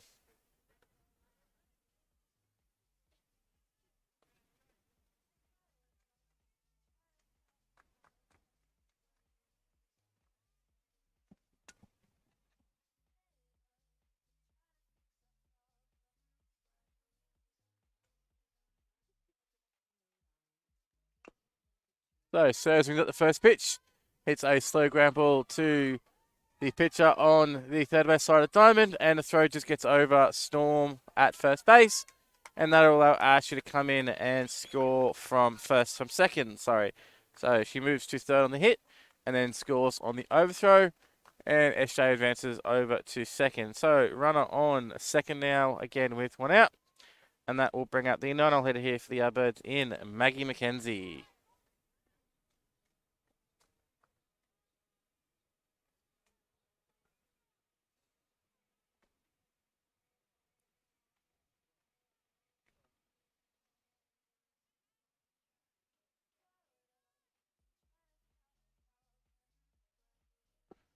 So Maggie takes first pitch in for a called strike.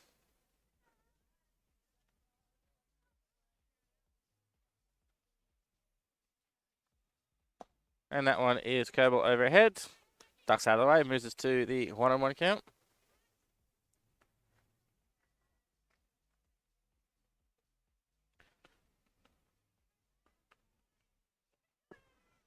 And just catches inside corner there. That'll be strike 2.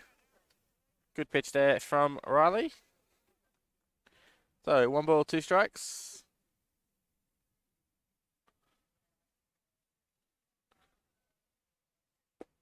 And that one is inside, just brushes Maggie back off the plate.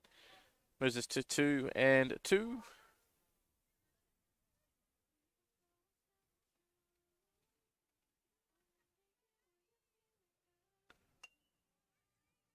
So Maggie will foul that one back off.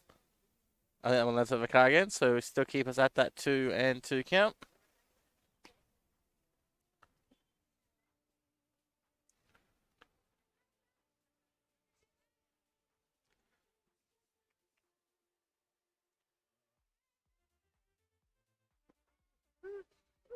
And Maggie takes that one outside corner, and that will be strike 3. And that is the second out of the inning. So 2 out now. Still got that runner on second, and that'll bring up leadoff hitter Bree Ragu.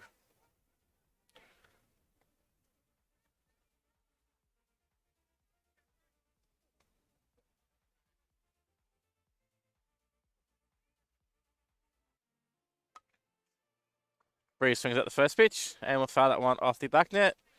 So good first strike there for Riley.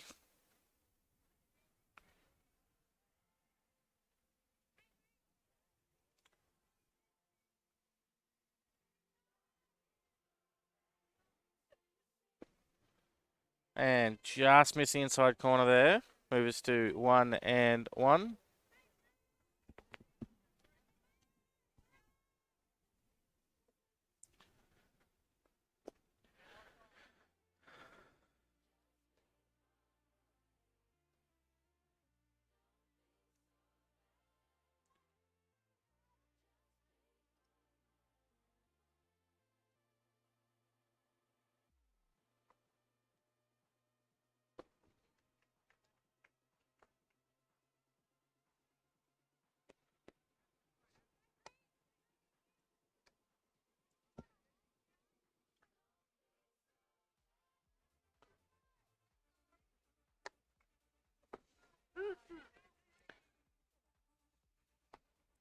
And strike two called there by umpire Birmingham. Moves us to what I believe is a 1-2 count. So you can see my camera, just trying to adjust and get my camera back working here. So next pitch is inside, and that will allow Bree to get a walk.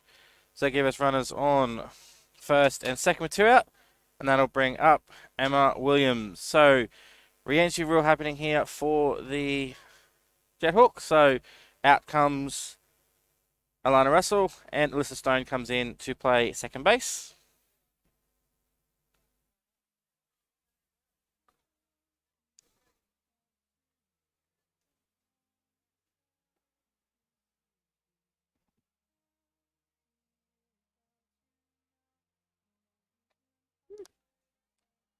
So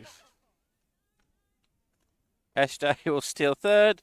Bit of an ugly slide, but she gets herself in safely. Boards gets through Sandy. Just jammed herself in there, but she's all right. Just a pat on the back there by Sandy.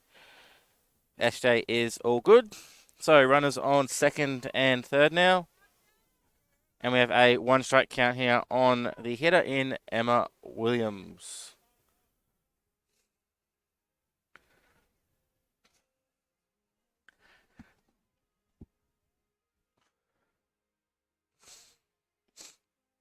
So pitch there from Riley is behind Emma, but Rio does a good job keeping it in front. Keeps those runners where they are at second and third.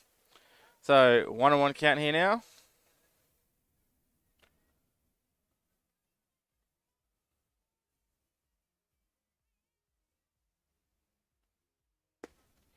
And swing and a miss there from Emma. Moves to a 1-2 count.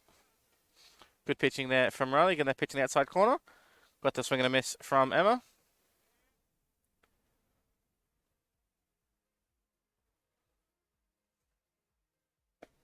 And tried a bit of a curveball there, I think, but she didn't quite drop in. That'll move us to 2-2.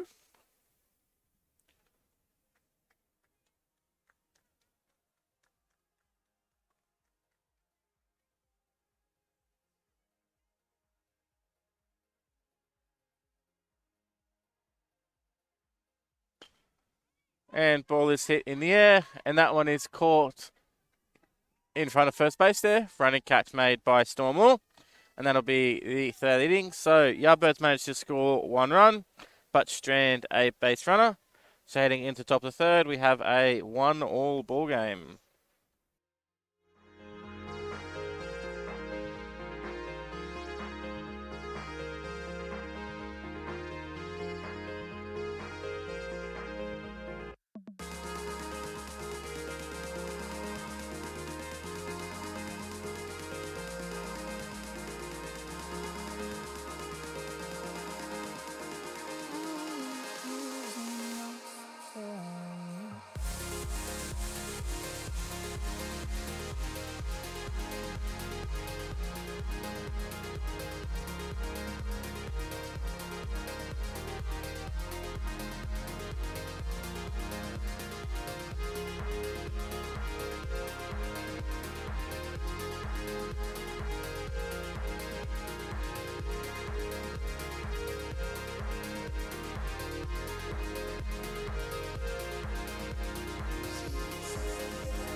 So we got a pitching change here in top of the third for the Yardbirds.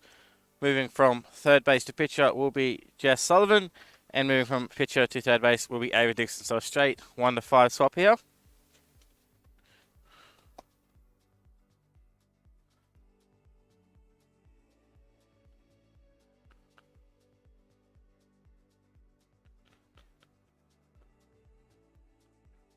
So leading off here in top of the third for the Jethawks will be the shortstop, Alana Russell.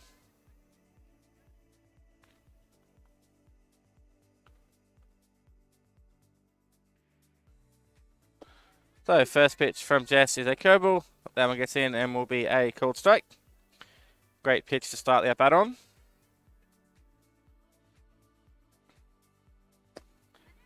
And catches inside corner there on a fastball. Moves us to 2 strikes.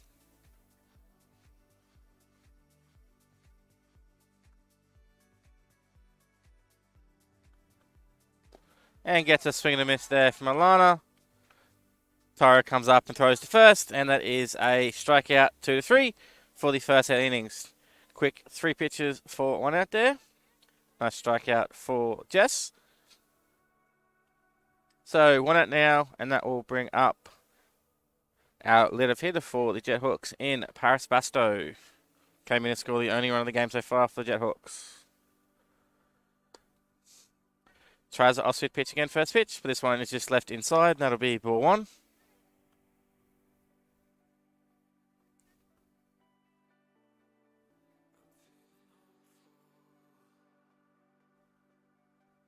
And next pitch is well outside, moves us to 2 balls.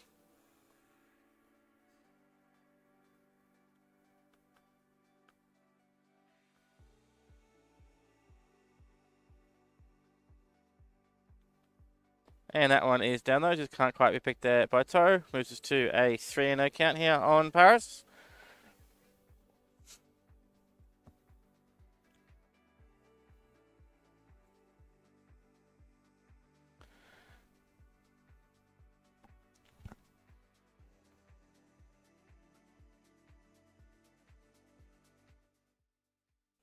And curveball there will drop in, and that will be a cold strike. Great pitch there from Jess. Moves us to 3-1. And tries the curveball again, but that one is down low and inside. And that'll give a walk there to Paris. So run on first with 1 out. And that will bring up left fielder Amy Schroeder. Amy was stranded at third base in her first at bat.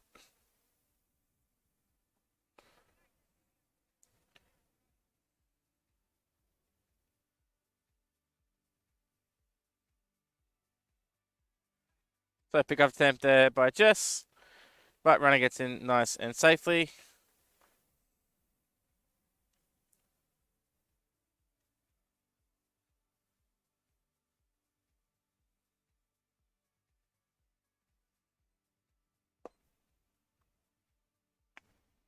So back pick attempt by Toro.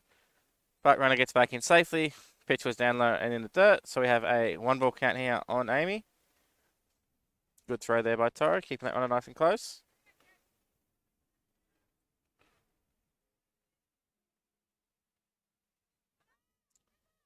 So runner goes in that pitch, but runner steps off, pitcher steps off, and Paris will be thrown out, caught stealing. So great move there by Jess, gets the call from the infielders. Paris went early, Jess steps off, throws ball to second, and gets the out there with a caught stealing. So 2 out now, and we have a 1-ball count here, I believe, still on Amy. And that one catches the outside bottom corner, and that'll be strike 1.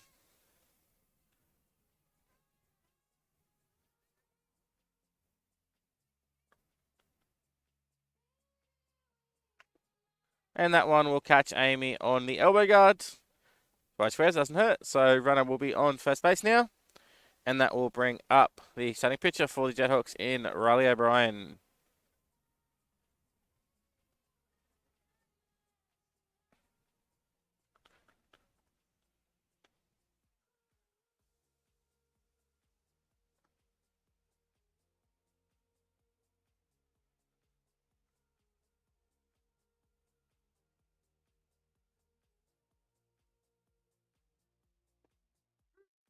And curveball from Jazz first pitch gets in and drops on the strike zone there for strike one. Riley was ducking, thought it was coming for her, but the ball broke and caught the strike zone.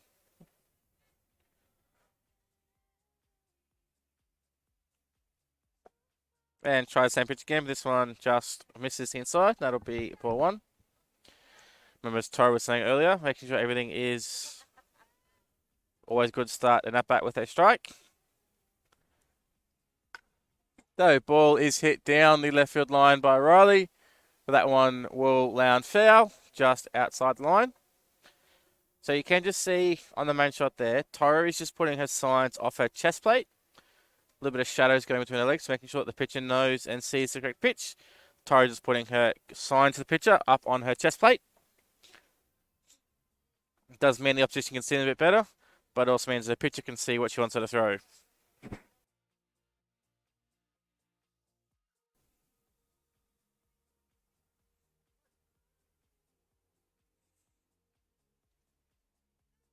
So runner goes in the pitch, and Toro comes up throwing, but no one got to the base in time, so we'll have a stolen base of second there by Amy.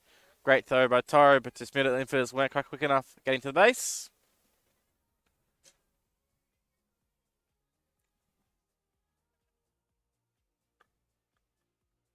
So 2-2 count here now on Riley with that runner at second base.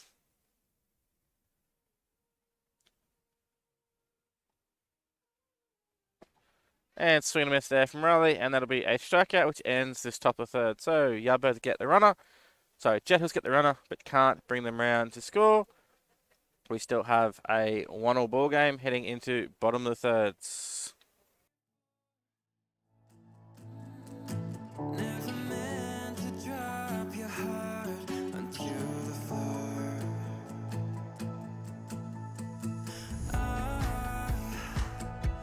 I lost my mind.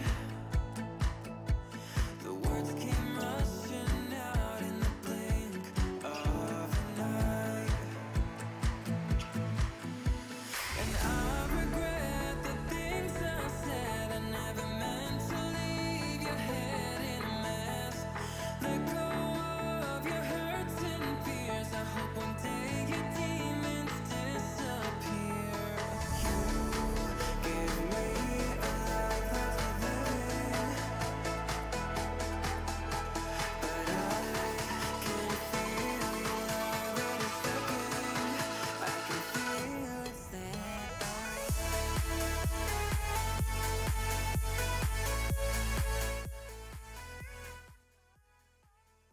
So I got a couple of quick changes here for Jethawks in this bottom of third. So new pitcher will be Alana Russell, which means that Riley O'Brien moves from pitcher to shortstop.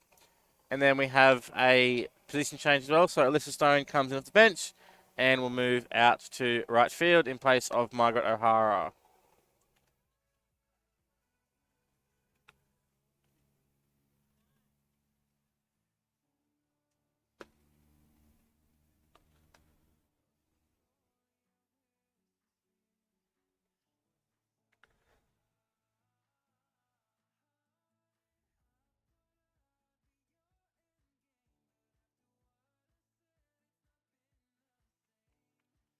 So Alana finished her warm-up tosses, and here we go in bottom of the third.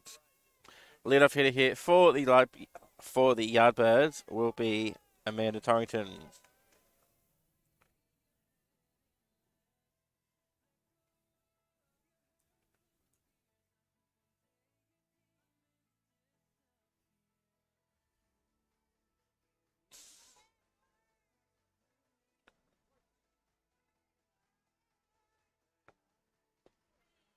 And that ball manages to catch Toro, try to get away with it, but the ball managed to hit her. So Toro gets hit on the first pitch. We'll move her up to first base. So run on first and none out, and that'll bring up Hannah Marshall.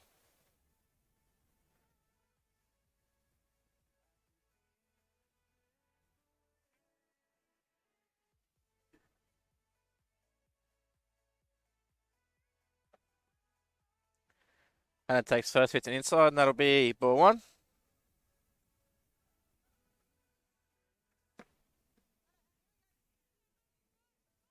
So Toro takes off and steals on the pitch. No time for Rio to throw it over, so Toro gets a easy stolen base there. Ball is in for a called strike on Hannah. Moves the count to 1-1.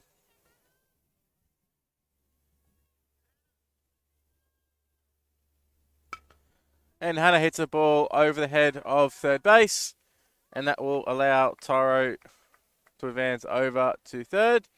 So runners on first and third now. Not quite far enough for Hannah to get to second. So runners on first and third.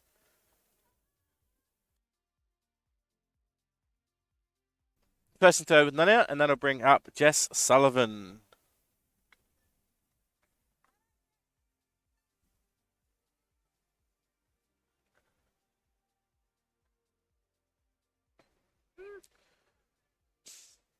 Oh. So pitch is in for a called strike as Hannah will get over and steal second base.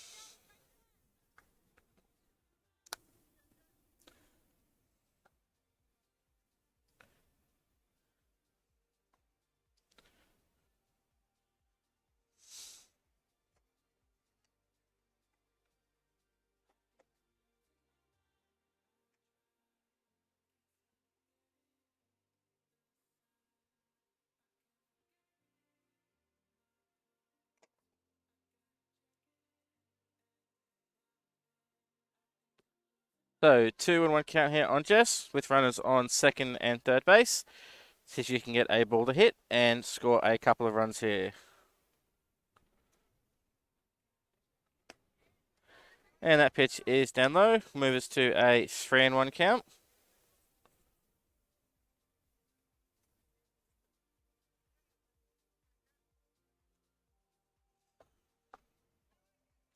And that will be ball 4, and that will load the bases. So, load the bases now. Jess on first, Hannah on second, and Toro on third.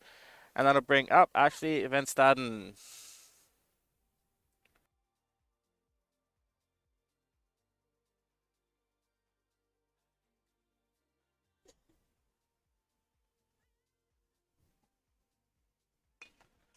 So, Ash swings at the first pitch, and fouls that one straight off the back net.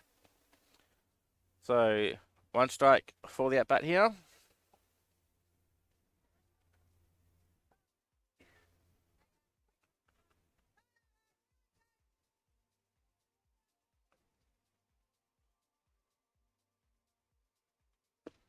And great curveball there from Lana. Gets it in, and that will be strike 2. So Ashley trying to get the ball in play here, trying to score a couple of runs. Loaded bases here and none out.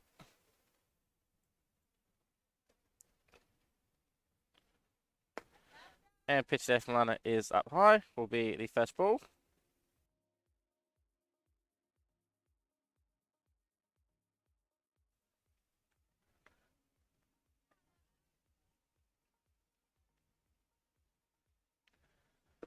And swing and a miss there from Ashley. And that'll be a strikeout for the first out innings. And that will now bring up Ava Dixon.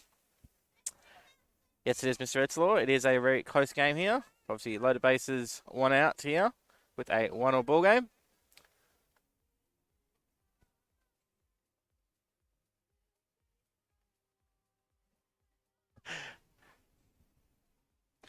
And first pitch to Ava is up high on that side for ball 1.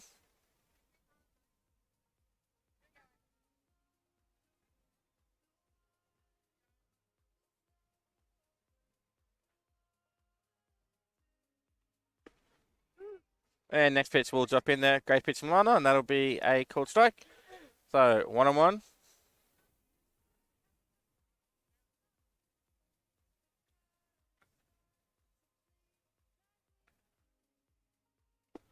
And a swing and a miss on that ball that was down low there from Ava will be the second strike.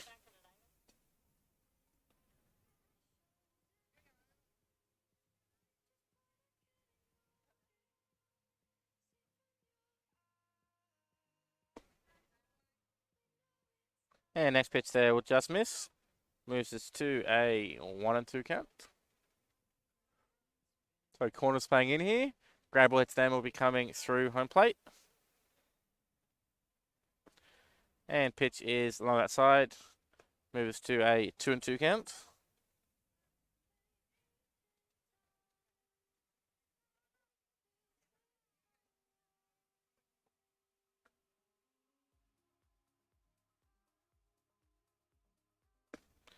And that will be ball 4 on the outside corner, and that will walk in a run. So that'll move us out to a 2-1 lead here for the Yardbirds. We see Rio just calling time. Bit of a dancing run out to the pitcher there. Having a laugh with the pitcher. In comes Storm Law from First World. Girls having a quick chat in the mound here. I think Rio just telling Alana to loosen up a little bit. And you can see Storm making sure that she is following through. Girls laughing at that, so it's a bit of a nice and fun mound meeting, it seems, here. So out comes umpire Birmingham, and that is where the team breaks up. So loaded bases here with 1 out still, and that will bring up SJ. See if she can put a ball in play and score another run here for the Yardbirds.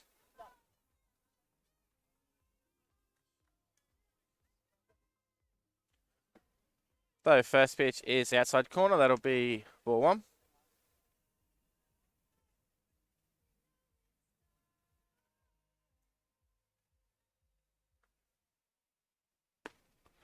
And tries the outside one, but doesn't quite come in. That'll be ball 2.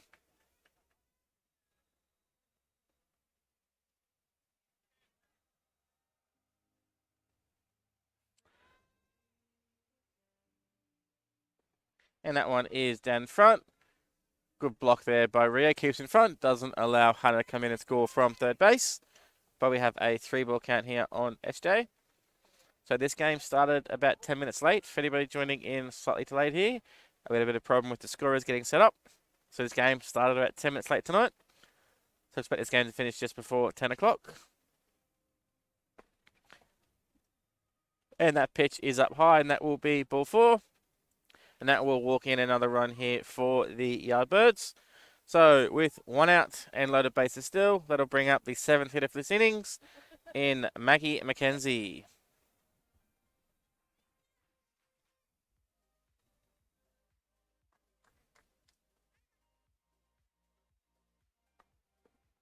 So first pitch to Maggie is down low for ball 1. Liner just struggling a little bit here to find that strike zone.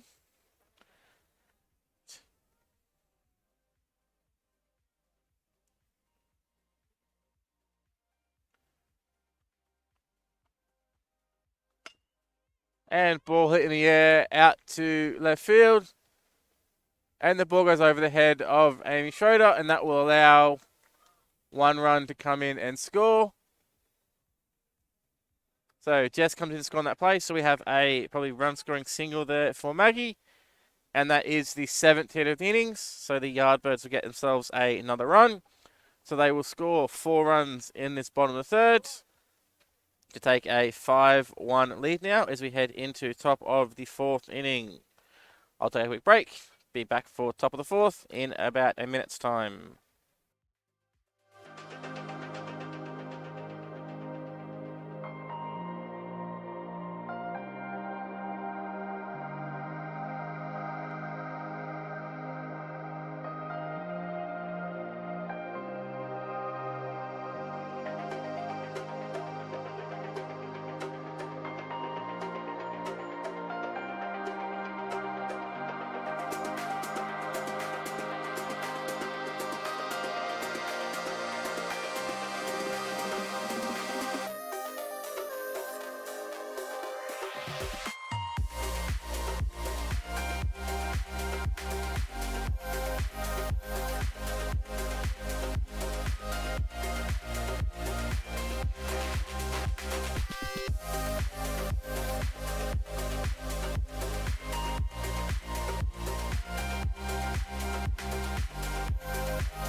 So Jess Sullivan still on the mound here for the Yardbirds as we head into top of the fourth.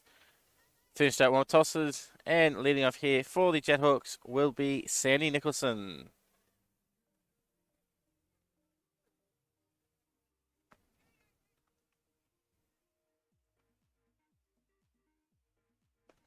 So first pitch goes over the top of Sandy, and that'll be ball one.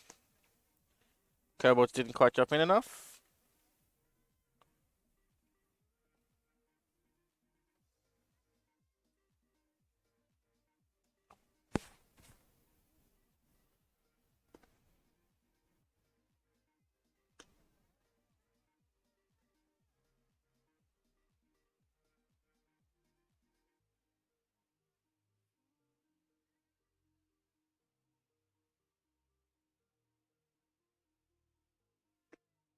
And that one there, catch the outside corner. Great spot pitched there too by Jess.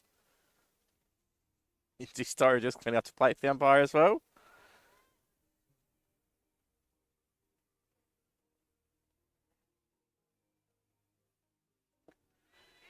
And curveball drops in there for Jess. Gets the strike. That'll be strike two. Sandy can't quite believe it, but pitch was called there by the umpire.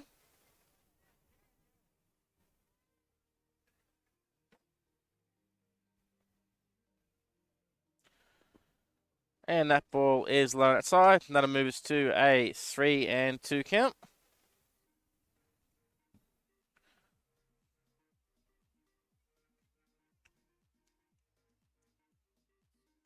So great at bat here by Sandy to lead off this top of the fourth. And takes that one low and inside. And that will allow Sandy to advance up to second base. Running through the airplane mode, they're up to first. So, run on first. Good start here for the Jethawks. Give up 4 runs in that bottom of the third. And give themselves a lead-off base runner here. So, Sandy on first with none out. That'll bring up Rio Bradley.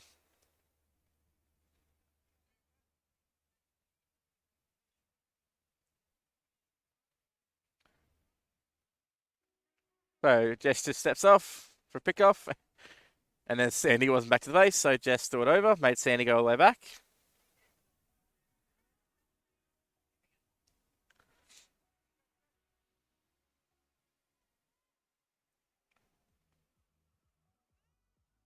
So runner goes in the pitch.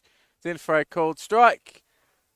Great throw from Toro, but that one just gets through Maggie at second base. Otherwise, Sandy was out. So Sandy gets herself a stolen base to second. And we have a 1-strike count here on Rio.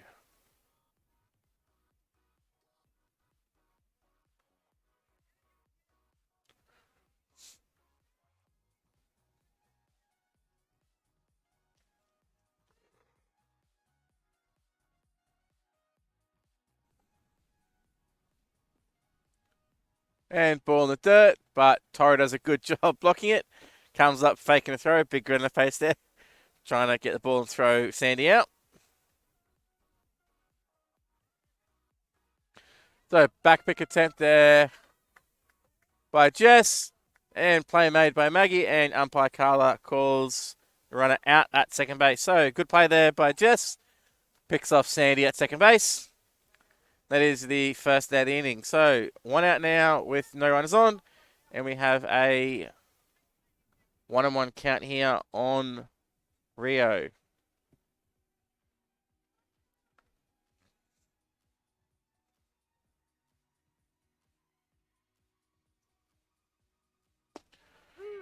So next pitch there catches bottom corner, and that'll be strike 2.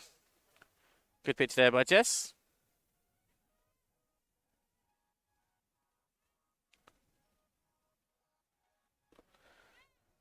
So curveball there gets a swing and a miss from Rio. And Toro comes up and gets a strike over to SJ at first. So strike out there 2-3 for the second out of the innings. And that will now bring up Alyssa Stone for her first at-bat of this game.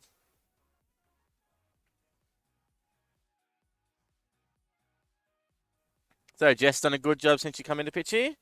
Kept the innings nice and close. So batting now with 2 out here. See if Jess can get a first pitch strike in. And that one is fouled off by Alyssa. Good swing through that one. Just didn't quite get full contact though.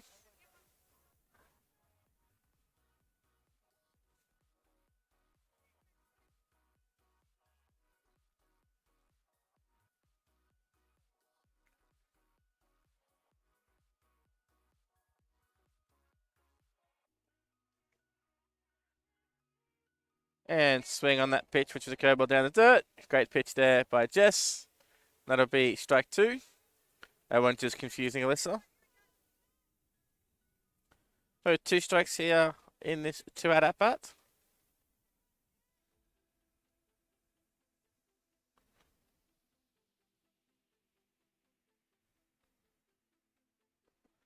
And tries that ball in the dirt again, but this time Alyssa manages to hold back.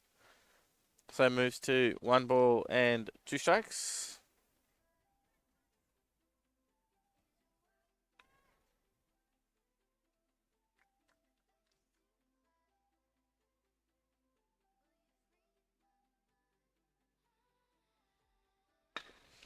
And ball hit on the ground to Maggie at second, who comes up and makes a great turquoise diamond to first. And that'll be the 3rd out of the inning. So Jethooks get a base runner, but she gets picked off at second base.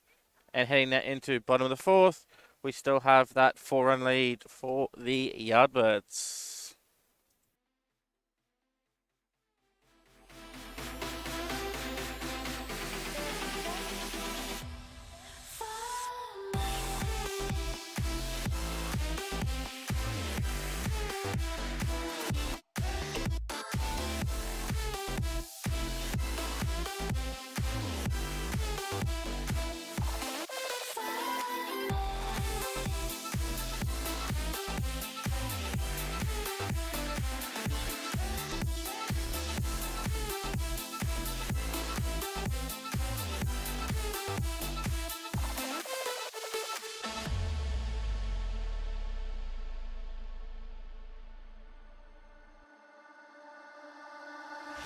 All I seek to find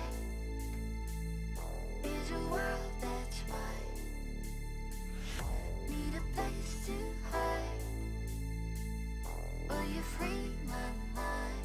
Follow the light of a world that's mine.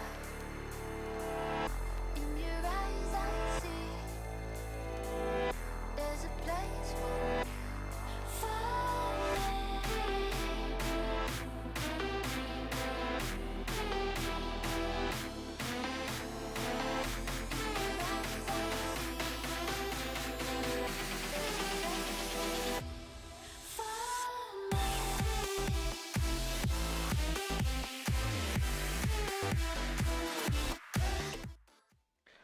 So Alana's still on the mound here for the Jethooks as we lead up this bottom of the 4th. Leadoff hitter here will be the leadoff for the Yardbirds in Bree Ragoo. So we have a re-entry at second base. So Margaret O'Hara has come in. And Tiffany Morris will be out warming up, ready to come in. First pitch from Alana there will be just inside, and that'll be ball 1. And good off-speed pitch there drops in. That'll be a strike for a 1-1 count here.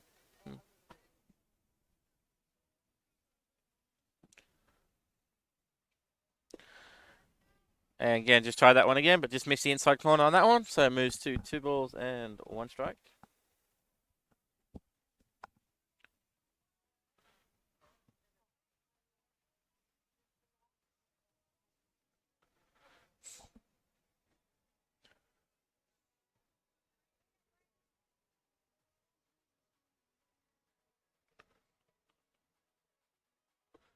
And that one is down low, and that'll be ball 3.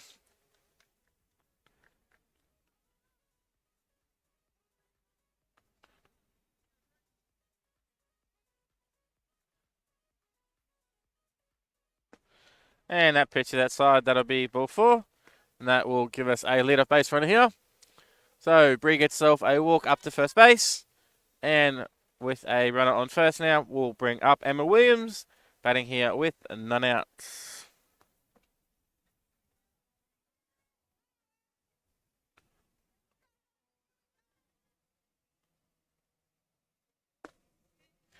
And first pitch is high side. That'll be ball 1. Oh, sorry guys, I lost the camera. Am I back there? Second.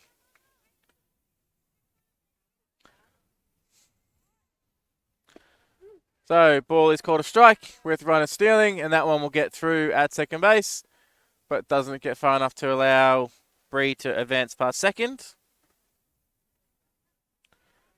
So runner on second base now, and a 1-strike count here on Emma.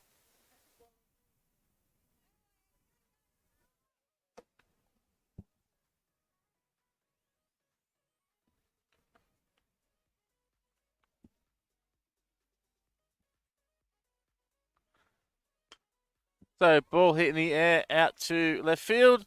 That one will just land in front of Amy Schroeder. But Bree was, I think, tagging up on that one, so doesn't allow the run to advance. So Bree stays at second base.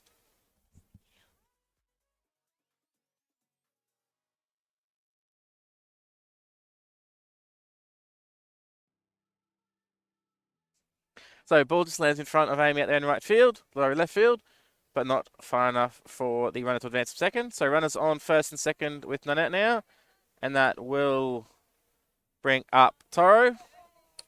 Wanted to hit that first one, but just held back on that one. So that'll be ball 1.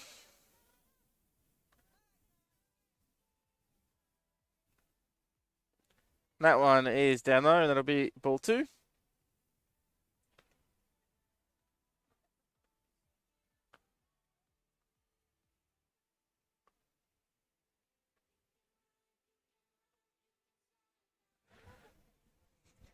Just got a quick delay here. Someone's got their lights on in the car park again.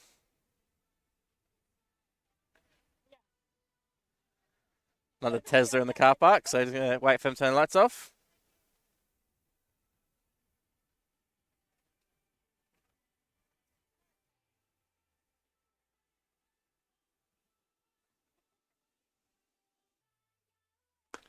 And ball is outside.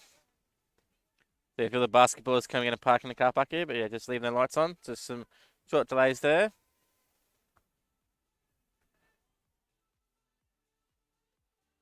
So runner on second and first, and Tara takes that one low and outside, and that is ball 4.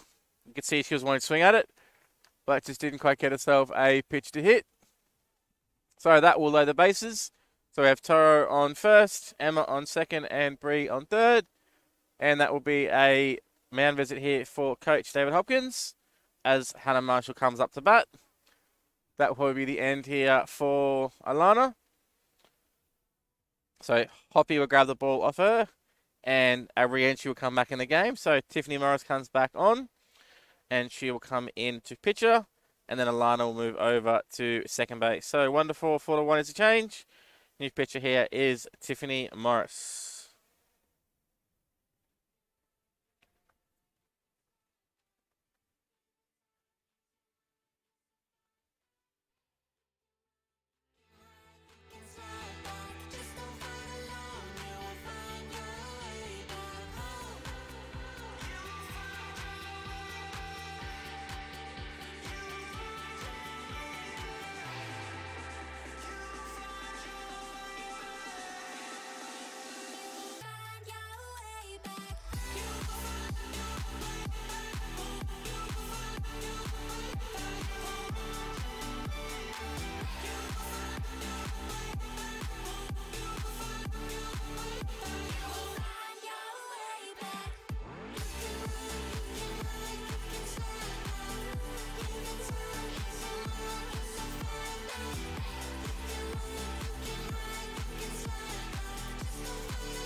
So Tiffany finished her warm-up tosses.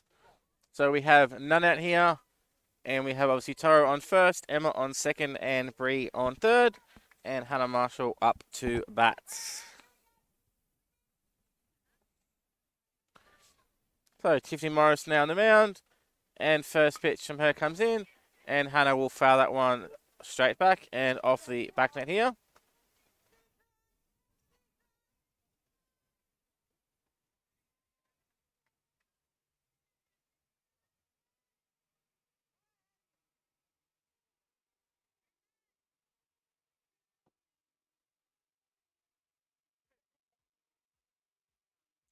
And that one is bounced from the plate there, and that'll be a ball.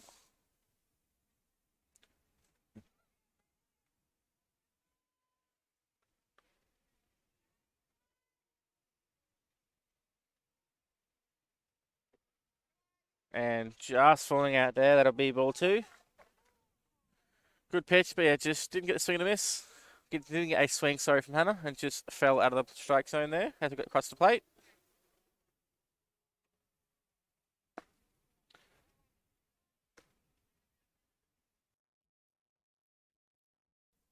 Tried to adjust there, but that left that one up as well.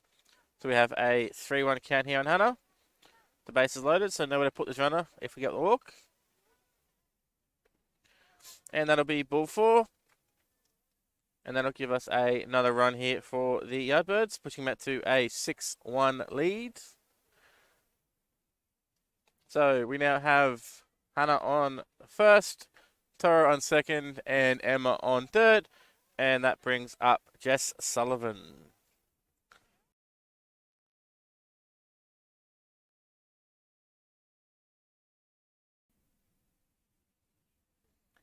So first pitch from Tiffany to Jess is just off the plate, and that'll be ball 1.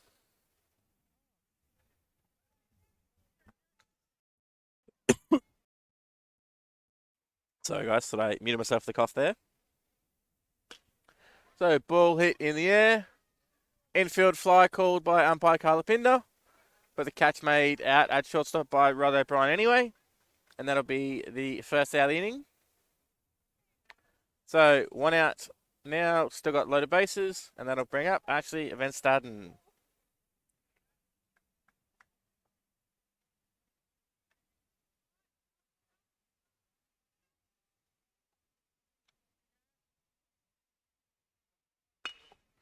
So actually it's a ball over to second.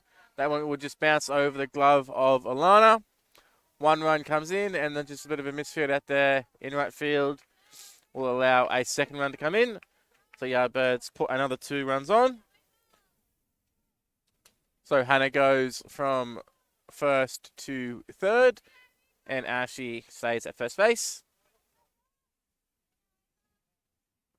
So runners on first and third now, with 1 out, and that'll bring up Ava Dixon, the 7th batter of this inning.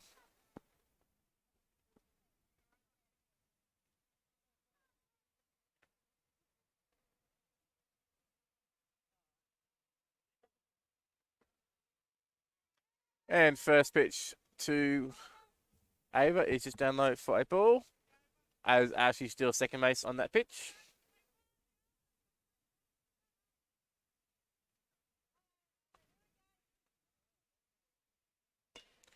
So ball is fouled. Ball is fouled over the back net there and lands on top of a car, and a cheer goes up from everyone. Never had that one before, but everyone cheered when it lands on the car. Was one of the cars we had problems with the lights on before, but yeah, ball lands right on top of it. So Ava's having a bit of a laugh in the batter's box here. Takes that next pitch up high, moves to a 1-1 count.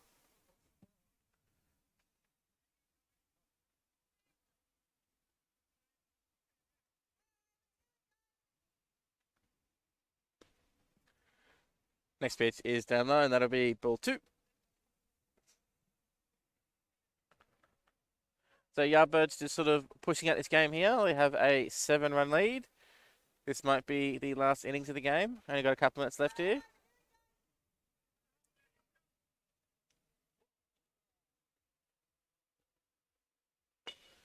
And over hits the ball off the glove of Sandy at third base.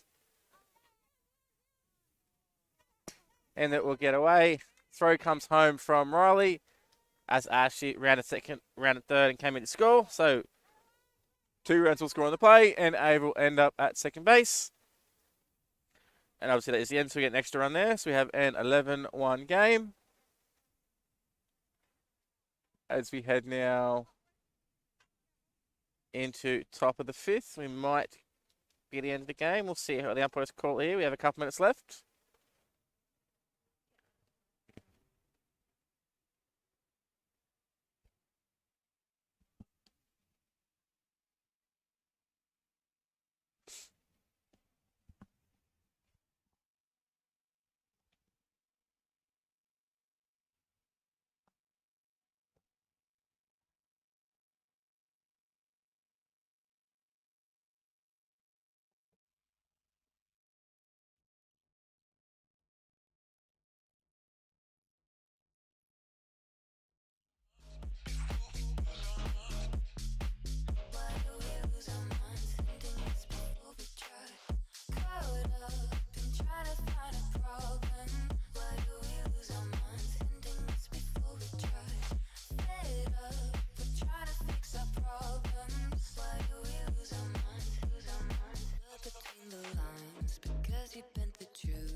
So we're going to play the top of the 5th inning here. So Yardbirds have a 11-1 scoreline.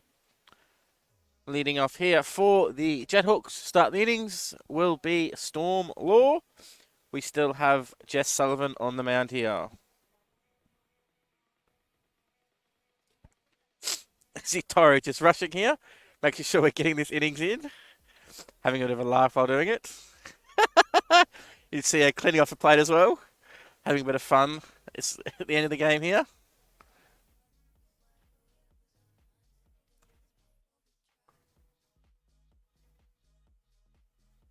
So, first pitch here from Jess Storm to start this 5th inning will be down low, and that'll be ball 1.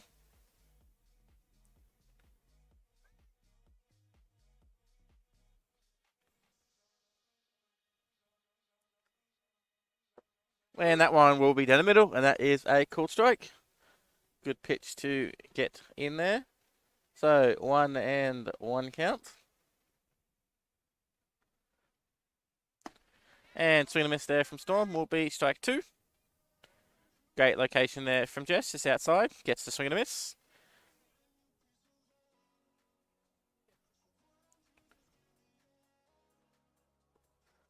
And that one is a bit of a half tracker there. That'll be ball 2. Tara having a bit of a laugh there, coming back to the back net. Showing me in front of the camera as well. So 2-2 count here now. As you can mention before, we had Tara on the camera. You can just see her having a bit of fun even there out there as a catcher. Laughing, running around, cleaning the plate, jumping from the cameras. Good pitch there from Jazz, but just too good a pitch there. Didn't get a swing from Storm. Deserved to call a strike, but just fell out a little bit too much. So 3-2 count here now on Storm. And that one is down low again, and that will be ball 4. And Storm will get herself a walk.